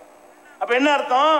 4000 ரூபான்னு சொன்னேன், ஒருத்தனை எத்தனை இடத்துல வாங்கினான்னு சொன்னேன். அப்ப நம்ம என்ன நினைச்சோம்? நிறைய வந்துருச்சு உள்ள பணம், 5 இடத்துல 20,000 ரூபாய் ஆச்சு அப்படின்னு நினைச்சோமா? 2 நாள் தான், 2 நாள் இப்படி வாங்கினாங்க. அதுக்கப்புறம் என்னாச்சு? 4000 நாங்கள் எல்லா பேங்க்லையும் கிடையாது, ஒரு ஆள் 1 தான் அப்படின்றாங்க.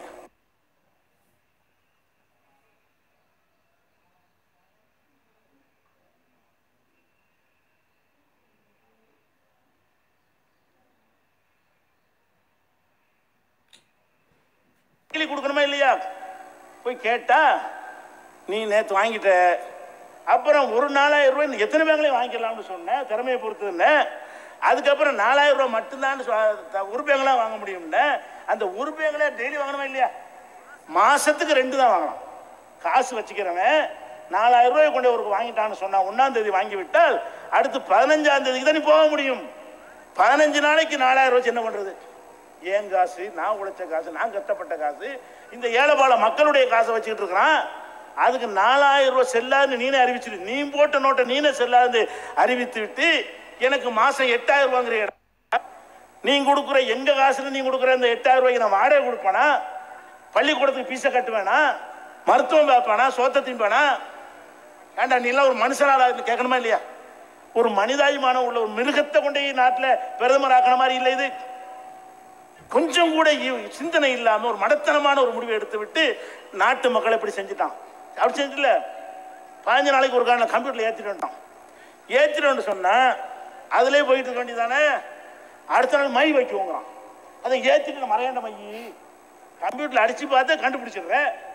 நாமளே சில சகோதரர்கள் போயிட்டு நம்ம சொன்னாங்க, போன நேற்று வாங்கினேன், இன்னைக்கு அடிச்சு பார்த்துட்டு நீ நேற்று வாங்கிட்டு இல்லைன்ட்டாங்க, 15 நாள் கழிச்சு அப்படி சொன்னியா இல்லையா?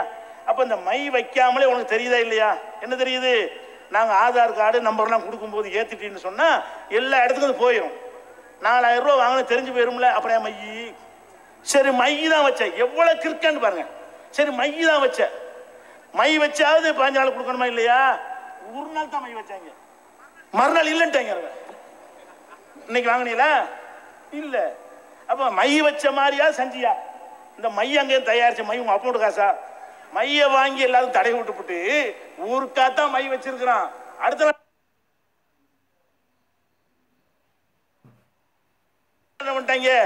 கிழவனுக்கு மட்டும்தான், 65க்கு மேல உள்ள ஆளுக்கு தான் நம்மள மாதிரி சீரியஸ் சிட்டிசன் வாங்கலாம், மற்றவனுக்கு முடியாதுட்டாங்க. அப்ப நான் என்ன கேட்கறேன், மை எதுக்கு வச்சப்ப மை வச்சபடி கொடுக்கணுமா இல்லையா? அப்ப 4000 2000 அப்புறமேலு அப்புறம் 2000 இல்லைன்ட்டாங்க. எதுக்கு நான் இதை சொல்றேன்னு கேட்டா, இது செய்யணும்னு செய்யல, செய்யணும்னு சொல்ல போனா ஏடிஎம் மிஷின்ல ரூபா வரணும்னா அந்த ரூபாய்க்கு ட்ரே செய்யணும். 50 ரூபாய்க்கு தகுந்த மாதிரி ஒன்று வச்சிருப்பான் ஒரு பாக்ஸ், 100 ரூபாய்க்கு ஒரு பாக்ஸ் வச்சிருப்பான். அந்த கணவன் எல்லாத்துக்கும் ஒரு லிமிட் இருக்குது. 1000 ரூபாய் 500 ரூபாய்க்கு வைக்கணும். இப்ப நீ 1000 செல்லாதுட்ட, அதுல கொண்டு போய் இந்த இடத்துல வைக்க முடியுமா? 1000 ரூபாய் வச்ச இடத்துல 2000 சைஸ் வேற, கணம் வேற, அது அக்செப்ட் பண்ணாது. அப்ப என்ன பண்ணணும்? 2000 ரூபாய் வைக்கிறதா இருந்தா ஏடிஎம் மிஷின்ல 2000 ரூபாய் பண்ணுவதற்கு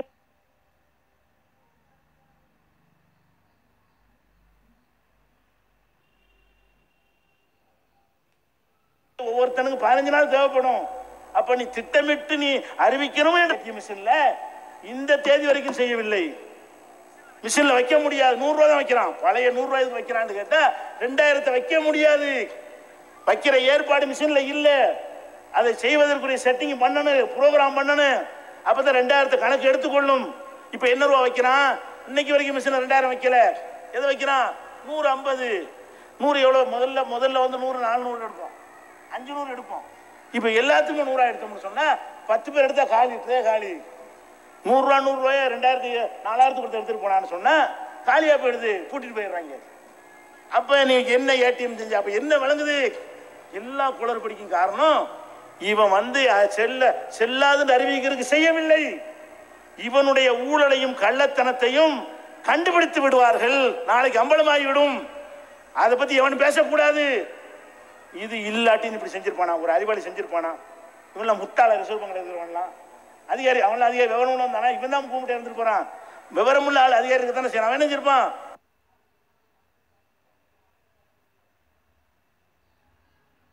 இது அறிவிக்காதீங்க, இப்போ அறிவிக்க கூடாது, எவ்வளவு ரூபாய் வந்துக்கிட்டு முதல்ல.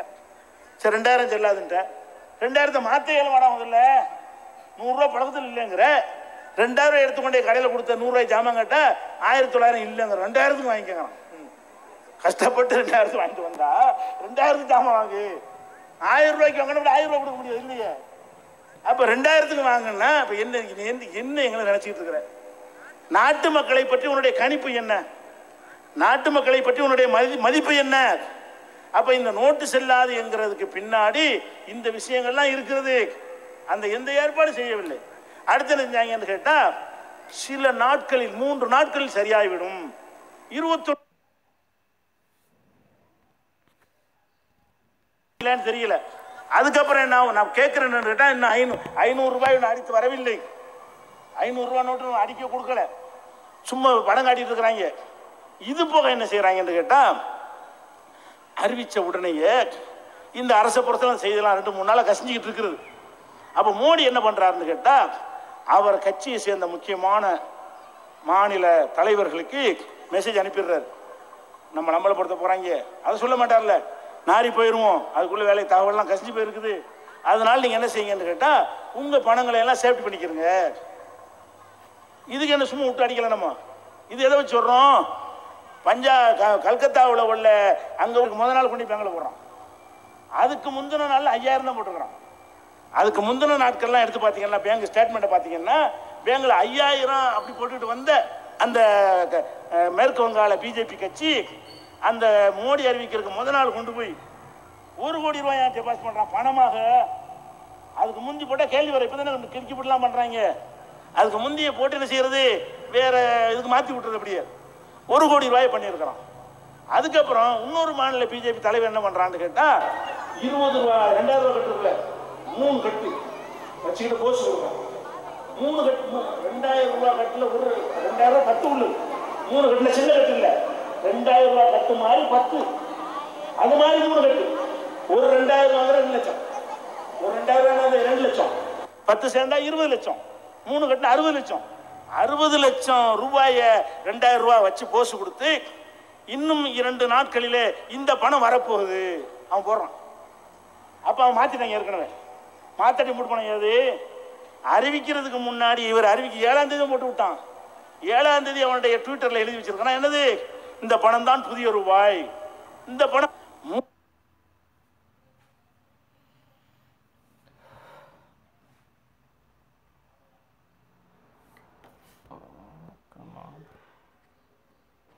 முழுக்கட்டு 60 லட்சம் ரூபாய் பணத்தை வச்சுக்கிட்டு போஸ் கொடுத்து, இந்த பணம் வரப்போகிற 1000 ரூபாய். ஆனா பிஜேபி தலைவனுக்கு வந்துருச்சு. அதே மாதிரி சில பிஜேபி தலைவர்கள் வந்து, ஒரு பொம்பளை பிஜேபி ஒரு மாநில தலைவருடைய மகள் பஞ்சாப், அவ கையில வச்சுட்டு 20 ரூபாய் கட்ட 2000 ரூபாய் கட்டு 10 வச்சுக்கிட்டு போஸ் கொடுக்குறான். இப்படி சிரிச்சுக்கிட்டு பணத்தை கரெக்டா சேஃப்டி பண்ணிக்கிட்டு, இந்த மாதிரி நம்மளை நாரடிக்க போறாங்க, நான் அவசர கதியில் அறிவிக்க போறேன், இருக்கலாம் சேஃப்டி பண்ணிக்கிறங்க அப்படிங்கிற மாதிரி எல்லாரையும் சரி கட்டி விட்டு, அவனுக்கு வேண்டிய ஆட்கள்லாம் மெசேஜை பாஸ் பண்ணி விட்டு நம்மளுக்கு செல்லாதுங்கிறான். அப்ப இது என்ன கொடுமை? இவ்வளவு பெரிய அநியாயம் உலகத்தில் எந்த நாட்டில் நடக்கும்?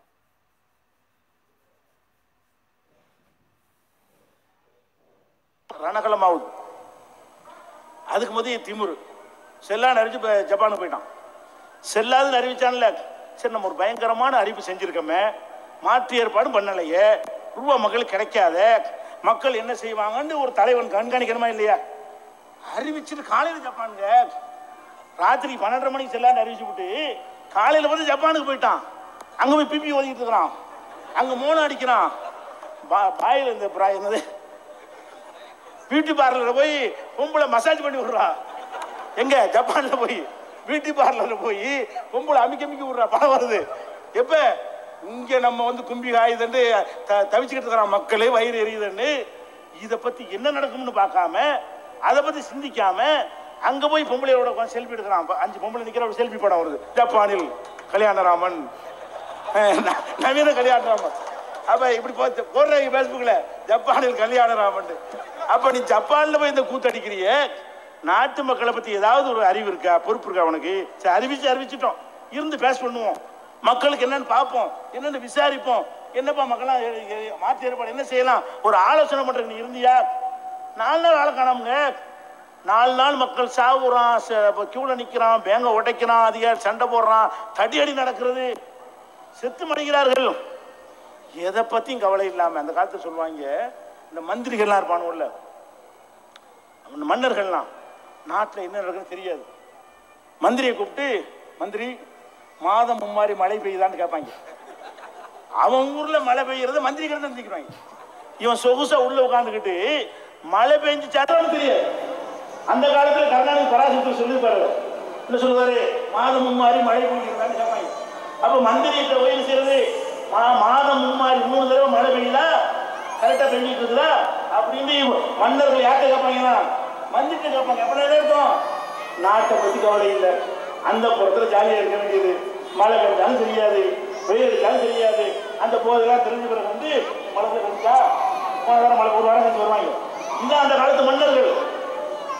அதுக்கும் நமக்கு என்ன வித்தியாசம்? அந்த காலத்து மன்னர்களுக்கு படிச்சோமே, அதுக்கு இந்த மோடிக்கு ஏதாவது டிஃபரெண்ட் இருக்கா? ஏதாவது வித்தியாசம் இருக்குதா?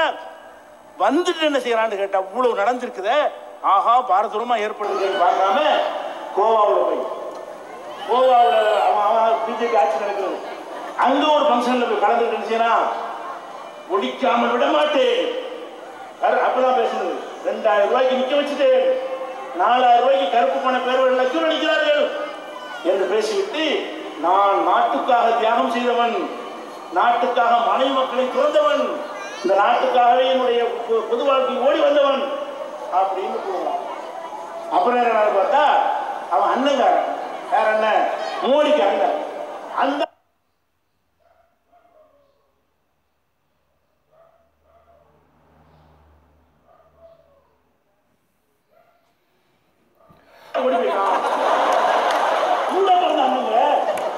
மோடி வீட்டை விட்டு வீட்டுல இருந்து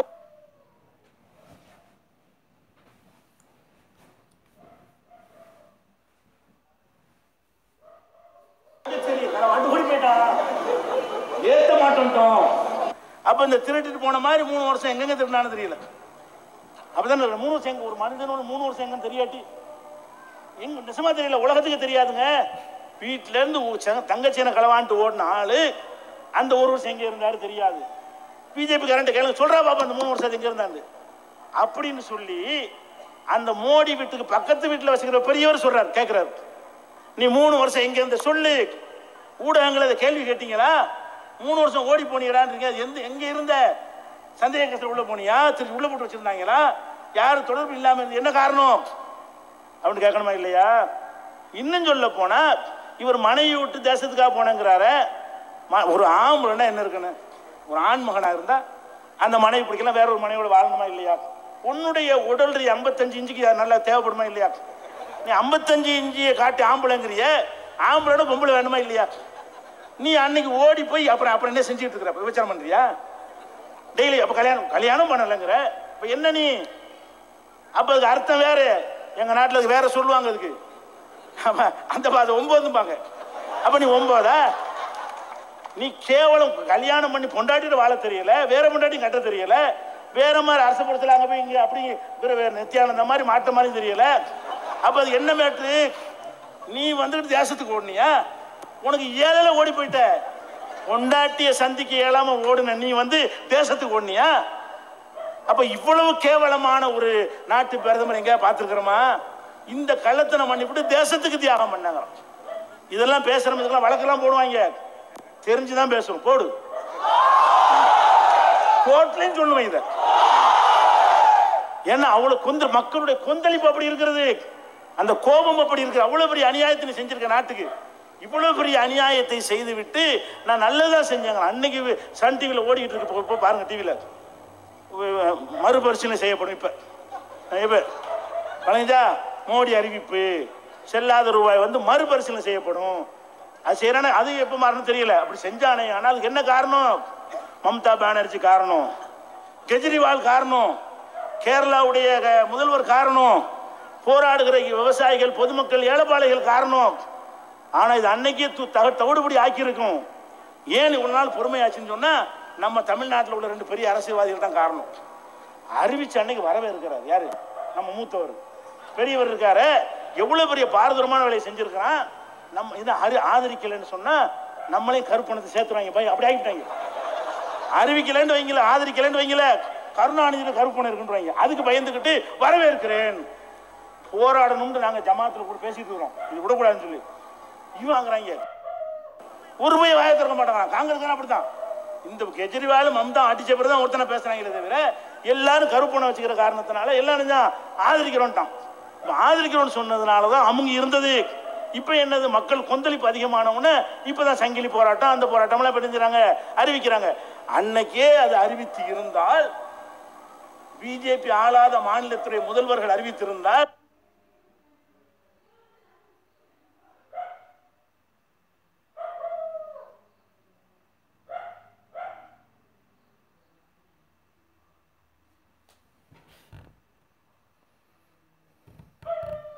என்ன ஒரு மேற்று நடந்துகிட்டு இருக்கிறது. அப்ப நாட்டு மக்கள் எவ்வளவு கஷ்டப்பட்டு இருக்கிறாங்க. கருணாநிதி அறிவிக்க நாங்கள் ஏற்க மாட்டோம், மக்கள் கஷ்டப்பட்டு சகித்துக் கொள்ள மாட்டோம், உடனே வாபஸ் அப்படி சொல்லி இருந்தால் மற்ற மடங்கு கருத்துருவாக்கம் ஏற்பட்டிருக்கும். இப்ப என்னாச்சு, இந்த 2 பேரும் சும்மா உண்மையா இருந்தவன கருணாநிதி வரவேற்ற உடனே வடக்கையெல்லாம் ஒரு பெரிய ஆளா பாக்குறாங்க. கலைஞர் பெரிய ஆள், மூத்த அரசியல்வாதி, பல வருடம் கொட்டப்பட்டவர், அவர் எல்லாம் கரெக்டா அழைச்சுதான் சொல்லுவாருன்னு வாயத்துறக்க நினைச்சோம் நம்பிக்கிட்டாங்க. கருணாநிதி நம்ம இருந்துருவோம் அப்படின்னு எல்லா பேரும் வாயமுன்னு தான் காரணமா போயிட்டார். இவர் மூத்த அரசியல்வாதி அன்னைக்கு வாயை திறந்திருந்தா 3வது நாள் புரட்சி வடிச்சிருக்கும். இவர் மௌனம் காத்ததுனால பன்னீர்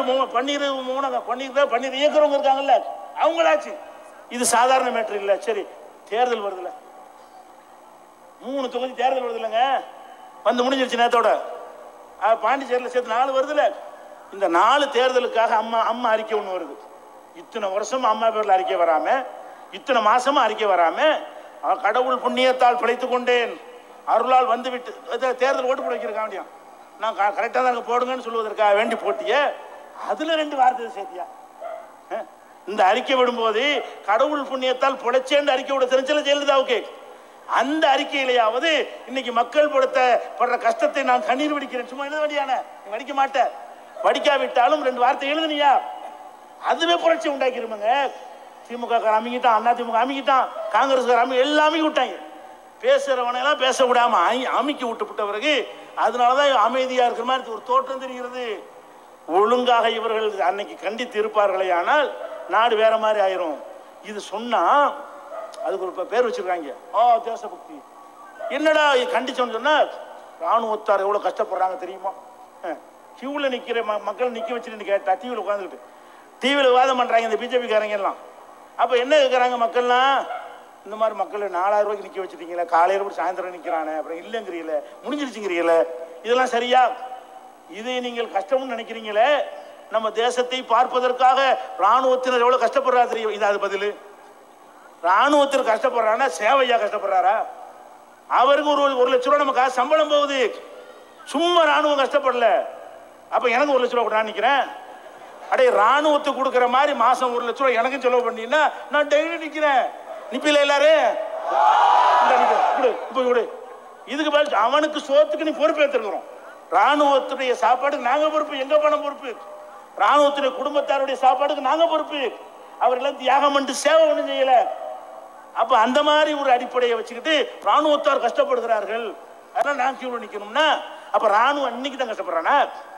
அப்ப 70 வருஷமா நீ போட்டு சொல்ல வேண்டியானே, 70 வருஷமா நீ அப்ப என்ன சொல்ல வர்றான், நாளைக்கு நில்லு நாளை கழிச்சு நிலையா? ராணுவம் எப்போதான் கஷ்டப்பட போறாங்க? ராணுவம் கஷ்டப்படுறதுனால நிக்கணும் என்று சொன்னால் அப்ப தீர்வே இல்லையா? அப்ப இனிமே நிக்கிறதானா? கடைசி நிக்கதான் வேணுமா? இப்ப என்ன பேசுறாங்க இவங்க? ராணுவத்தார் கஷ்டப்படுறாங்க, ராணுவம் இதுக்கு எதுக்கு என்னடா சம்பந்தம்? சரி, ராணுவம் கஷ்டப்படுறான்ல, உனக்கு 10 லட்சத்துக்கு கோட்டு, கிழிஞ்ச சட்டையை போட்டு வெளியே வாடா. மோடியை கேட்கிறேன், ராணுவத்தான் கஷ்டப்படுறான்ல, நீனு ஒரு கிழிஞ்ச சட்டையை திருவோட தூக்கிட்டு பேங்க் வாசல் நின்று பார்ப்போம். நீனு எங்களோட நின்றீன்னு சொன்னா அப்ப ராணுவ கஷ்டத்தை உணர்ந்தல அர்த்தம். நாங்க நிக்க நீ சொகுசா இருக்கணுமா? எங்க பணத்தில் நீ சொகுசாக இருப்பாய், நாங்க போய் வெயில்ல காயணுமா? அப்ப இந்த மாதிரி ராணுவத்தில் கஷ்டம். இது பதில் கேட்டோம்னு சொன்னா பதில், நாளைக்கு வரக்கூடிய நல்லதுக்காக இந்த தியாகம் செய்யக்கூடாது. அப்படி அப்படி சில பேர், இன்னைக்கு கஷ்டமாக இருக்கும், நாளைக்கு வரக்கூடிய நல்லது. என்னடா நல்லது? என்ன நல்லது? நாளைக்கு என்ன நடக்கும் தெரியுமா உங்களுக்கு? இவன் இந்த அறிவிப்பை வாபஸ் வாங்க இப்படி விட்டாண்டு வைங்க, என்ன நடக்கும்? எல்லாருடைய இப்ப உள்ள பாதிப்பு கிடையாது, இனிமே இருக்கிறது. இனிமே ஒவ்வொருத்தருக்கும் இருக்கிறது பாதிப்பு, கடும் பாதிப்பு. என்ன பாதிப்பு தெரியுமா? இப்ப என்கிட்ட ஒரு 50 லட்ச ரூபா இருக்குன்னு வைங்க, நான் ஒரு வீடு கட்டுவேன். வீடு கட்டுவேன்னா அப்ப வீடு கட்டுறதா கொத்தனாருக்கு வேலை கொடுப்பேன், ஆசாரிக்கு வேலை கொடுப்பேன், எலக்ட்ரிஷியனுக்கு வேலை கொடுப்பேன், கிடைக்கும். ஆசாரிக்கு கூப்பிட்டோம்னா வரமாட்டாமா, அங்க வேலை இருக்கு இங்க வேலை இருக்குமா. கொத்தனாரை கூப்பிட்டு அது சொல்லுவான். அப்படி ஓடிட்டு இருந்த வண்டி இப்போ எல்லாத்தையும் பிச்சைக்காரன் ஆகிட்டாங்க. எவன்ட்டையும் 50 லட்சம் இல்லை 10 லட்சம் காட்ட முடியாது, அது ஒண்ணுமே செய்ய முடியாது. அப்ப என்ன செய்ய மாட்டான்? வீடு கட்ட மாட்டான். சில பேர் நினைக்கிறாங்க பணக்காரன் அடின்னு. பணக்காரனுக்கு அடி இல்லடா, உனக்கு தான் அடி. யாருக்கு அடி? இந்த ஆசாரி கொத்தனார் இருக்க, உதாரணத்துக்கு கொத்தனார் இருக்கிறேன், ஒரு கொத்தனார் இருப்பானே, ஆனால் அவனுக்கு என்ன அடி விழுவும் தெரியுமா? 30 நாள் வேலை பார்த்தான்ல, மாசத்துக்கு ஒரு வீடு கட்டினால் ஆச்சரியம், 2 நாள் வேலை கிடைச்சா ஆச்சரியம். 30 நாள் சம்பளம் வாங்குறவனுக்கு 2 நாள் தான் காசு கிடைக்கும். 2 நாள் சம்பளத்தை வச்சு 30 நாள் வாழ ஓட்ட முடியுமா உனக்கு? அது இனி வரும், இனிமே வரப்போகுது. நீங்க நினைக்கிறோம் நல்லதுக்காக சகித்து, எது நல்லது? அடே நல்லதா இருந்தால் சகித்துக் கொள்வதை நாங்களே ஏற்றுக்கொள்வோம், அது நல்லதா இருக்கணும். இது நல்லதா? எல்லாருடைய பணத்தை, எங்க பணத்தை, மக்களுடைய பணத்தை பிடிங்கிட்டு பணக்காரனை விட்டுவிட்டு எங்களுடைய பணத்தை நீ பிடிங்கி கொண்டாய். ஆனால் இப்ப நாங்க கடை வச்சிருக்கிறோம், அப்ப பாதி வியாபாரம் குறைஞ்சு, மக்கள்கிட்ட காசு இல்லாட்டி வியாபாரம் இருக்காது. உங்கள்கிட்ட காசு இருந்தா எங்களுக்கு வியாபாரம் நடக்கும், காசு இல்லைன்னா பாதி வியாபாரம் குறைஞ்சு போயிடும். பாதி வியாபாரம் குறைஞ்சா பாதி பேர் வீட்டுக்கு அனுப்பிடுமா இல்லையா? ஒரு கடையில் சரவணா ஸ்டோர் 100 பேர் அனுப்பிட்டாங்க. சரவணா ஸ்டோர்ல அன்னைக்கு அனுப்பிட்டாங்க 100 பேரை. நாக்கு கடையில் என்ன பண்ணிட்டாங்க? அரை நேரம் லீவு விட்டாங்க, வியாபாரம் இல்லை, சும்மாது மத்தியானத்துக்கு மேலே கடந்துட்டாங்க. அப்ப இப்படியே வேலையில் இருக்கிறவனெல்லாம் அனுப்பிடுவாங்க, வியாபாரங்கள் குறையும், பணப்புழக்கம் இருக்காது, எல்லாத்தையும் குறைஞ்சு போயிரு.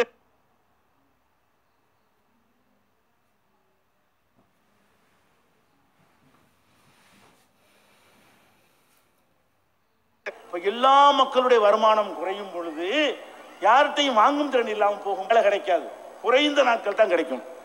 கடையில பணியாற்றக்கூடிய மாச சம்பளக்காரனுக்கு வேலை கிடைக்காது, அப்ப பாதி பேர் போய் விடுவார்கள். அப்ப இவனெல்லாம் தெருவில் நின்றானே, ஆனால் அது எதிர்காலத்து நல்லதா? நீ சொல்லக்கூடிய நல்ல இந்த நல்லது நடக்குமே தவிர நாட்டுக்கு இப்படி நல்லது நடக்கும்?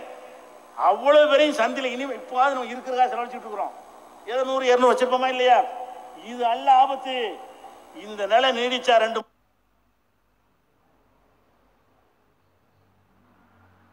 மாதிரியான ஒரு கிளர்ச்சி, கானா நாட்டில் அதிபரே நாட்டை விட்டு வரட்டி விட்டாங்க. அந்த மாதிரியான ஒரு நிலைமையெல்லாம் நம்ம நாட்டிலும் வரும். இந்த நிலை நீடிக்குமையானது அவ்வளவு பயங்கரமான கிறுக்குத்தனமான முட்டாள்தனமான நாட்டு மக்களை நாசமாக்கக்கூடிய ஒரு அறிவிப்பை மோடி செய்திருக்கிறார். அப்ப இது ஒரு விஷயத்தை பார்த்துக்கணும். அடுத்து என்னது? கோர்ட்ல கேஸ் போடுறாங்க, இந்த மாதிரி செல்லாது, அறிவிப்பு செல்லாது. உண்மையில செல்லாதுதான். ஏன்டா அறிவிக்கிறது ரிசர்வ் பேங்க் கவர்னர் தான் அறிவிக்கணும், பிரதமர் அறிவிக்க முடியாது. அறிவிச்சது செல்லாதுன்னு கேஸ் போட்டா அது விசாரிச்சு என்ன செய்யணும்? தீர்ப்பளிக்கணுமா இல்லையா? நீதிபதிங்க கோர்ட்ல உட்காந்துக்கிட்டு ஏன் சினிமாவுக்கு கியூவில் நிக்கலையா கேட்கறாங்க. கியூவில் மக்களாண்டு சாவுறாருன்னு கேட்டா சினிமாவில் நிக்கவில்லையா, கிரிக்கெட்டுக்கு நிக்கவில்லையா, திருப்பூரிக்கு கேட்கல, நீதிபதி கேட்கலாம். ஒரு நாட்டின் சட்டம் படித்த நீதிபதி நாட்டு மக்களுடைய உணர்வுகளை அறிஞ்சிருக்க வேணாமா? அடே சினிமாவில் நிக்கிறான், விரும்பி வேண்டி எவனுக்கு ஆசை இருக்கு அவன் போய் நிக்கிறான். நாங்க விரும்பியா போய் நிக்கிறோம்? நீ போட்டு தள்ளி திணிச்சிருக்க எங்க மேல, நாங்க எல்லாரும் போய் நிக்கிறோம், எங்க பணத்தை வாங்குறதுக்கு நிக்கிறோம். சினிமாவில் உள்ள சினிமா ரசிகால போய் நிற்பான், கிரிக்கெட் ரசிகால போய் நிற்பான், அப்படி பேரா நிக்கிறோம். எவனுக்கு ஆசை இருக்கோ, எவனுக்கு சக்தி இருக்கோ, எவனுக்கு விருப்பம் இருக்குதோ, எவனுக்கு கிறுக்கு பிடிச்சிருக்குதோ அவன் போய் நிற்பான் சினிமாவில். இப்ப இந்த கிறுக்கு தான் நிக்கிறானா? இந்த பேங்க் வாசல் நிக்கிறானா கிறுக்கானா? பைத்தியக்காரனா? அடே கண்ணியமான மக்கள், அடுத்தவன் முன்னாடி பக்கத்தோடு நெருங்காத மரியாதையை வாழ்ந்த மக்கள் நிப்பாட்டி வச்சுக்கிறா பாவி. எப்படி இப்படி கண்ணியமா வாழ்ந்த மக்கள்லாம் கொடையை பிடிச்சி நிக்கிறான். பார்த்தாலும் என்ன செய்யுது? மக்களை எல்லாம் கொண்டு நிப்பாட்டி வைத்து விட்டு பல பேருக்கு அள்ளி அள்ளி கொடுத்த வள்ளல் மாதிரி வாழ்ந்திருப்பாங்க. அவர்கள் 4000 ரூபாய் காசு இல்லை, லட்சக்கணக்கில் தர்மம் கொடுத்தவன் அவன் போய் நிற்கிறான் 4000 காசுக்கு. அதை வாங்கி தான் சோறு திங்க முடியும். இந்த மாதிரியான ஒரு நிலையை ஆக்கிட்டு இதை வந்து சினிமாவுக்கு ஒப்புறான் ஒரு நீதிபதி சினிமாவுக்கு நிற்கிறீங்களா, அது மாதிரி இதுலேயும் நில்லு. அப்படின்னா நீதிபதி விருப்பம் என்ன தீர்ப்பளிக்க போறீங்க நீங்க? மக்கள் நின்றா பரவாயில்லை, 4 நல்லது நடக்கும் என்றால் சகிச்சுக்கணுமா? நல்லது நடக்காத பாவிகளா, உனக்கு சம்பளம் கிடைக்காதுன்னு பாத்துக்க. நீதிபதியா இருக்க நீ, இந்த போலீஸ் இருக்கிறாங்க சம்பளம் எப்ப கிடைக்கும்? பணம் புழக்கந்து தான் கிடைக்கும். நான் ஒத்தனை பேங்க்லையும் போடாம அவன் பாட்டுக்கு டாலர் நிறைய வாங்கி வச்சுக்கிட்டு அவன் சம்பாரிச்சு அவனோட வச்சுக்கிட்டு எதுக்கு கூட ரொம்ப சம்பாதிக்கணும்னு குறைச்சிக்கணும் நிறைய பேர். நம்ம பாட்டுக்கு 1 கோடியை சம்பாரிச்சு அவன்கிட்ட 70 கொடுத்து அப்புறம் அந்த வரி இந்த வரி தண்ணி வரி நூல் வரி இலை வரின்னு சொல்லி நம்மளை நல்லது பிடிக்கிட்டு கடைசியில் 15 லட்ச ரூபா கிடைக்க போகுது. ஏன்டா போட்டு சாப்பாடு சம்பாதிச்சு போங்கடா, சாப்பிட்டோமா 4 நகை நட்டை வாங்கினோமா ட்ரெஸ் வாங்கினோமா போடான்னு சொல்லி போயிட்டான்னு சொன்னா உற்பத்தி குறையுமா குறையாதா? இவன் ஒன்று தரணும் சும்மா திருப்பேன் ரெஸ்ட் திருப்புறேன். நான் போட்டு கஷ்டப்பட்டு சம்பாரிச்ச நீ பிடிக்கிட்டு போவாய், ஆனால் என் தேவைக்கு சம்பாரிச்சு நான் சும்மா இருந்துட்டு போறேன், எந்த டென்ஷனும் இல்லை அப்படின்னு மக்கள் முடிவெடுத்தால் நீ என்ன பண்ணுவ? பிரதமர் விமானத்தில் ஒன்று போக இயலுமா? உலக வங்கி கடனை கட்ட இயலுமா? உலக வங்கியில் வாங்கின கடனை கட்ட முடியாட்டி என்ன ஆகும்? ஜப்தி பண்ணிடுவான், ஓடணும் பிரதமர். அப்படி ஒரு பிரதமர் ஓடணும். ஒரு நாட்டில் அதிபர் வந்து மக்கள்கிட்ட இது மாதிரி செஞ்சு விட்டு பணத்தை கட்ட முடியாம பேங்க்ல போனா காசு இல்லை, ஊழியர்களுக்கு சம்பளம் இல்லை, சம்பளம் எப்படி கொடுப்பீங்க? அப்ப இவன் செஞ்ச வேலையினால அரசு ஊழியர் சம்பளம் கிடைக்காது, பேங்க்ல ரூபா இருந்தா தான் கிடைக்க முடியும், எந்த விதமான வருமானம் இருக்காது. நீ வரி ரொம்ப கிடைக்கும் நினைக்கிற, இது வரைக்கும் புடுங்கினால வரி கிடைக்கும், வரிக்கிறீல அந்த வரி வேண்டாம் உனக்கு கிடைக்கும்.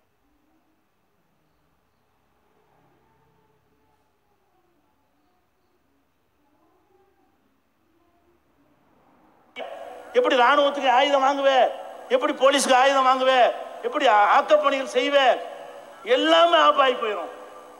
அதை விட இன்னொரு ஆபத்து இருக்கிறது. அடுத்து காங்கிரஸ் ஆட்சி வருதுன்னு வைங்க, வந்தா அல்ல வேற யாரோ எக்ஸ்ஓ காங்கிரஸ் ஆகணும்னு போறாங்க, காங்கிரஸோ முலாயமோ ஏதோ கெஜ்ரிவால் ஏதோ எக்ஸ்ஓ ஏதோ ஒன்று வருதுன்னு வைங்க, எவன் வந்தாலும் இந்த 2000 செல்லான்னு அறிவிக்க மாட்டானா? நெசமா அறிவிப்பாங்க. ஏன் அறிவிப்பான்னு கேட்டா இந்த 2000 ஒரு வேலை பண்ணியிருக்காங்க. என்ன வேலை பண்ணியிருக்கான்? 2000 அரசாங்க நோட்டு. அரசாங்க நோட்டில் வந்து ஒரு தனி நபருடைய அந்த பேச்சு இதெல்லாம் இடம்பெறக்கூடாது. இவன் என்ன பண்ணியிருக்கான்னு கேட்டா 2000 மஞ்சளை காவி கொடி மாதிரி போட்டிருக்கான்ல, அது வந்து மங்கள்யான். மங்கள்யான் செவ்வாய் கிரகம் இருக்குல்ல, அந்த செவ்வாய் கிரகத்தை பட சும்மா சொன்ன காவி கொடி தான் போட்டிருக்கான், அதில் மங்கள்யான் எழுதியிருப்பான். அந்த காவி கொடி 2000 வச்சு பார்த்தீங்கன்னு சொன்னா அதுக்கு மேலே என்ன எழுதியிருக்கேன்? மங்கள்னா செவ்வாய்க்கு சொல்றது. அப்போ மங்கள்யான் எழுதி வச்சுக்கிறான். அந்த காவி கொடி அந்த கலரில் என்ன செய்யறான்னு கேட்டா அதில் வந்து QR கோடு இருக்குல்ல, அந்த கோடை கொண்டு அதில் இன்சர்ட் பண்ணுறான். அந்த கோடை இன்சர்ட் பண்ணிட்டோம்னு சொன்னால் அதை வந்து அதுக்குரிய சாஃப்ட்வேர் வச்சு பார்த்தோம்னு சொன்னால் அவர் என்ன ஏற்றி வச்சுக்க அது போய் காட்டும். அதில் அது இல்லை. இன்னும் சொல்ல போனால் இப்போ எங்கள் கடை 3 மாட்டு கடை இருக்குது, அதுக்கு நாங்கள் QR கோடு போட்டு வச்சுருக்கோம் விசிட்டிங் கார்டில். அதை ஸ்கேன் பண்ணி அடிச்சேன்னு சொன்னால் 3 மாட்டு கடை உங்கள் ஃபோனில் ஓப்பன் ஆகிடும். அதில் ஒன்றும் கிடையாது, சின்ன விஷயம் இது. அப்போ அந்த ரூபாயில் வந்து அந்த கோடை செட் பண்ணிட்டோம் என்று சொன்னால், இன்னும் சொல்ல போனால் அந்த கோடை அந்த அட்டையில் உள்ளது மட்டும் கிடையாது, விசிட்டிங் கார்டில் உள்ளது நீ ஜெராக்ஸ் எடுத்து அதில் அடிச்சா அதுலேயும் தெரியும். வழங்குதா? கம்ப்யூட்டரில் அதை வச்சு அதை பார்த்து அதில் ஸ்கேன் பண்ணாலும் தெரியும். இந்த 2000 ரூபாய்க்கு பதிலாக ஜெராக்ஸ் எடுத்து கலரா எடுத்து அதில் போய் இதை அடிச்சு பார்த்தாலும் தெரியும்.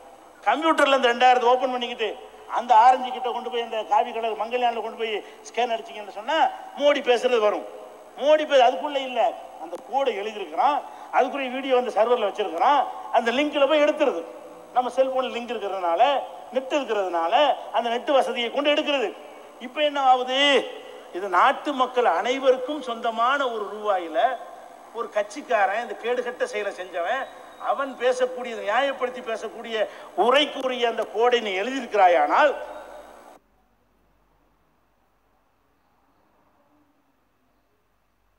இருக்கிறதுனால இது செல்லாது.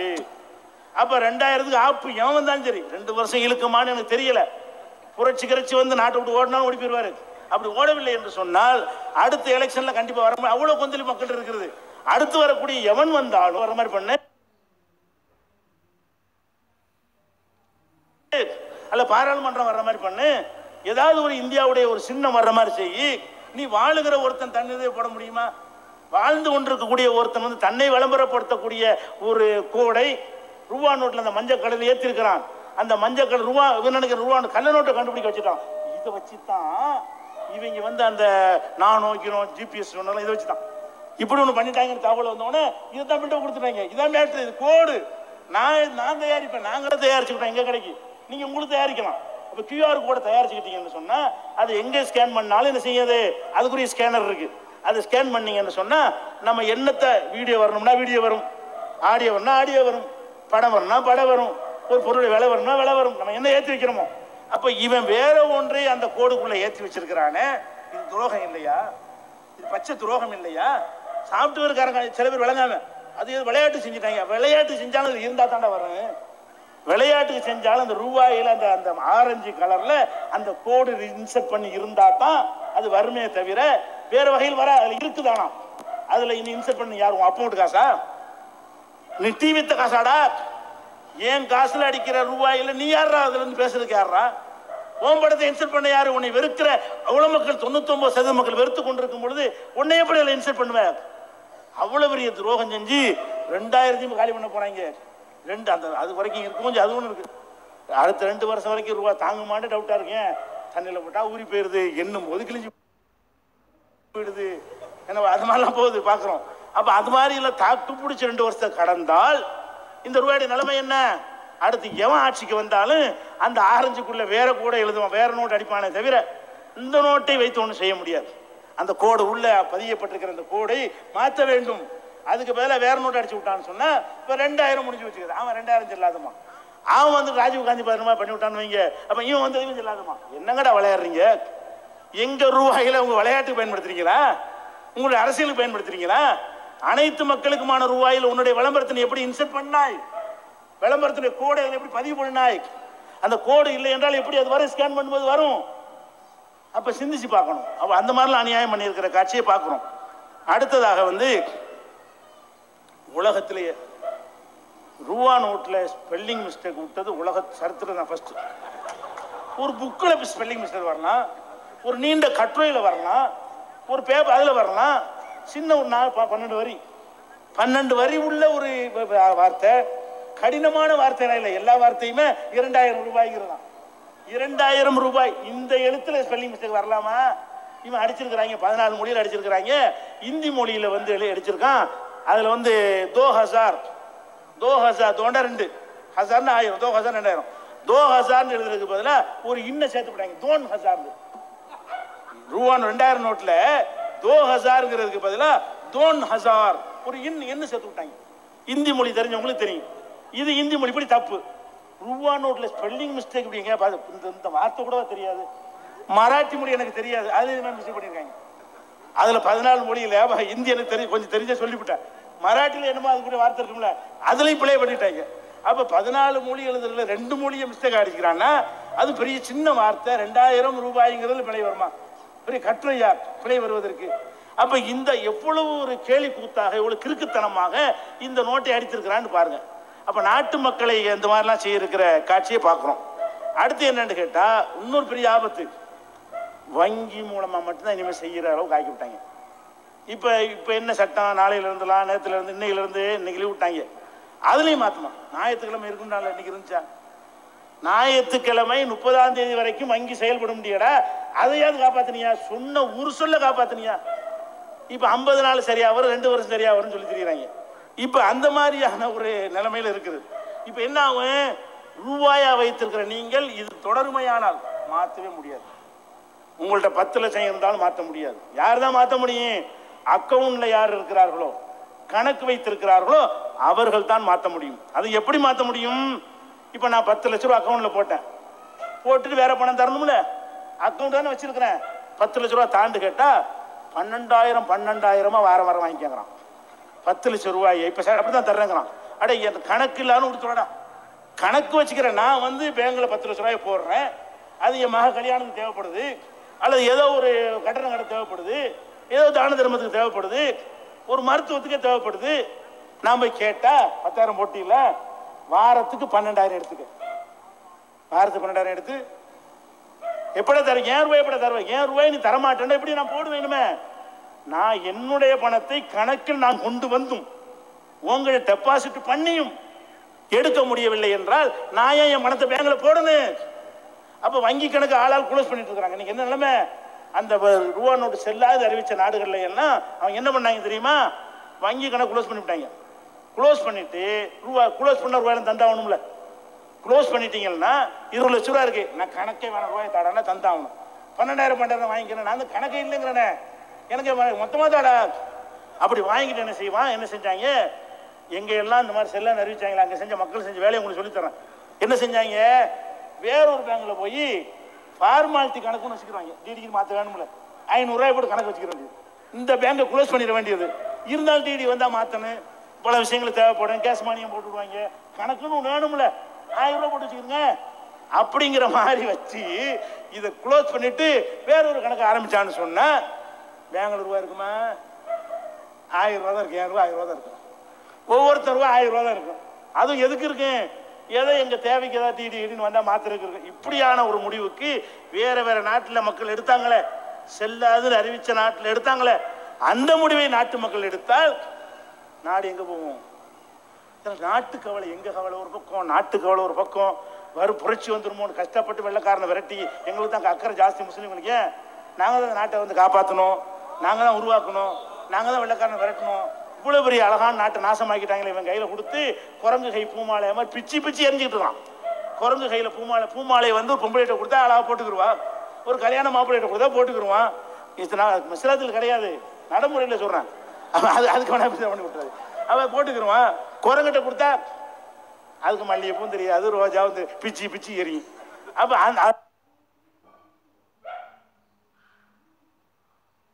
பிச்சு பிச்சு எரிஞ்சுக்கிட்டு இருக்கிறான். கடைசியில் நார் தான் மிஞ்சும். அந்த நாராக இந்த நாடு ஆகிவிடக் கூடாது என்பதற்காக வேண்டிதான் இந்த கண்டன கூட்டம். இது இன்னும் விரிவாக சொல்ற, இதுல உள்ள ஒரு விஷயத்தை நான் சொல்லலை, யாவத்துல சொல்லி முடிச்சுட்டேன். ஏன்னாட்டா இதெல்லாம் 2-3 மணி நேரங்கள் பேசுற அளவுக்கு உள்ள விஷயங்கள் அடங்கி இருக்கிறது. இந்த அளவுக்கு போதுமானது, போக வேண்டிய இடத்துக்கு இந்த செய்திகள் போய்விடும் என்று சொல்லி நிறைவு செய்கிறேன். வாக்குறுதாவான கலைஞர் அதிகம் இருங்க.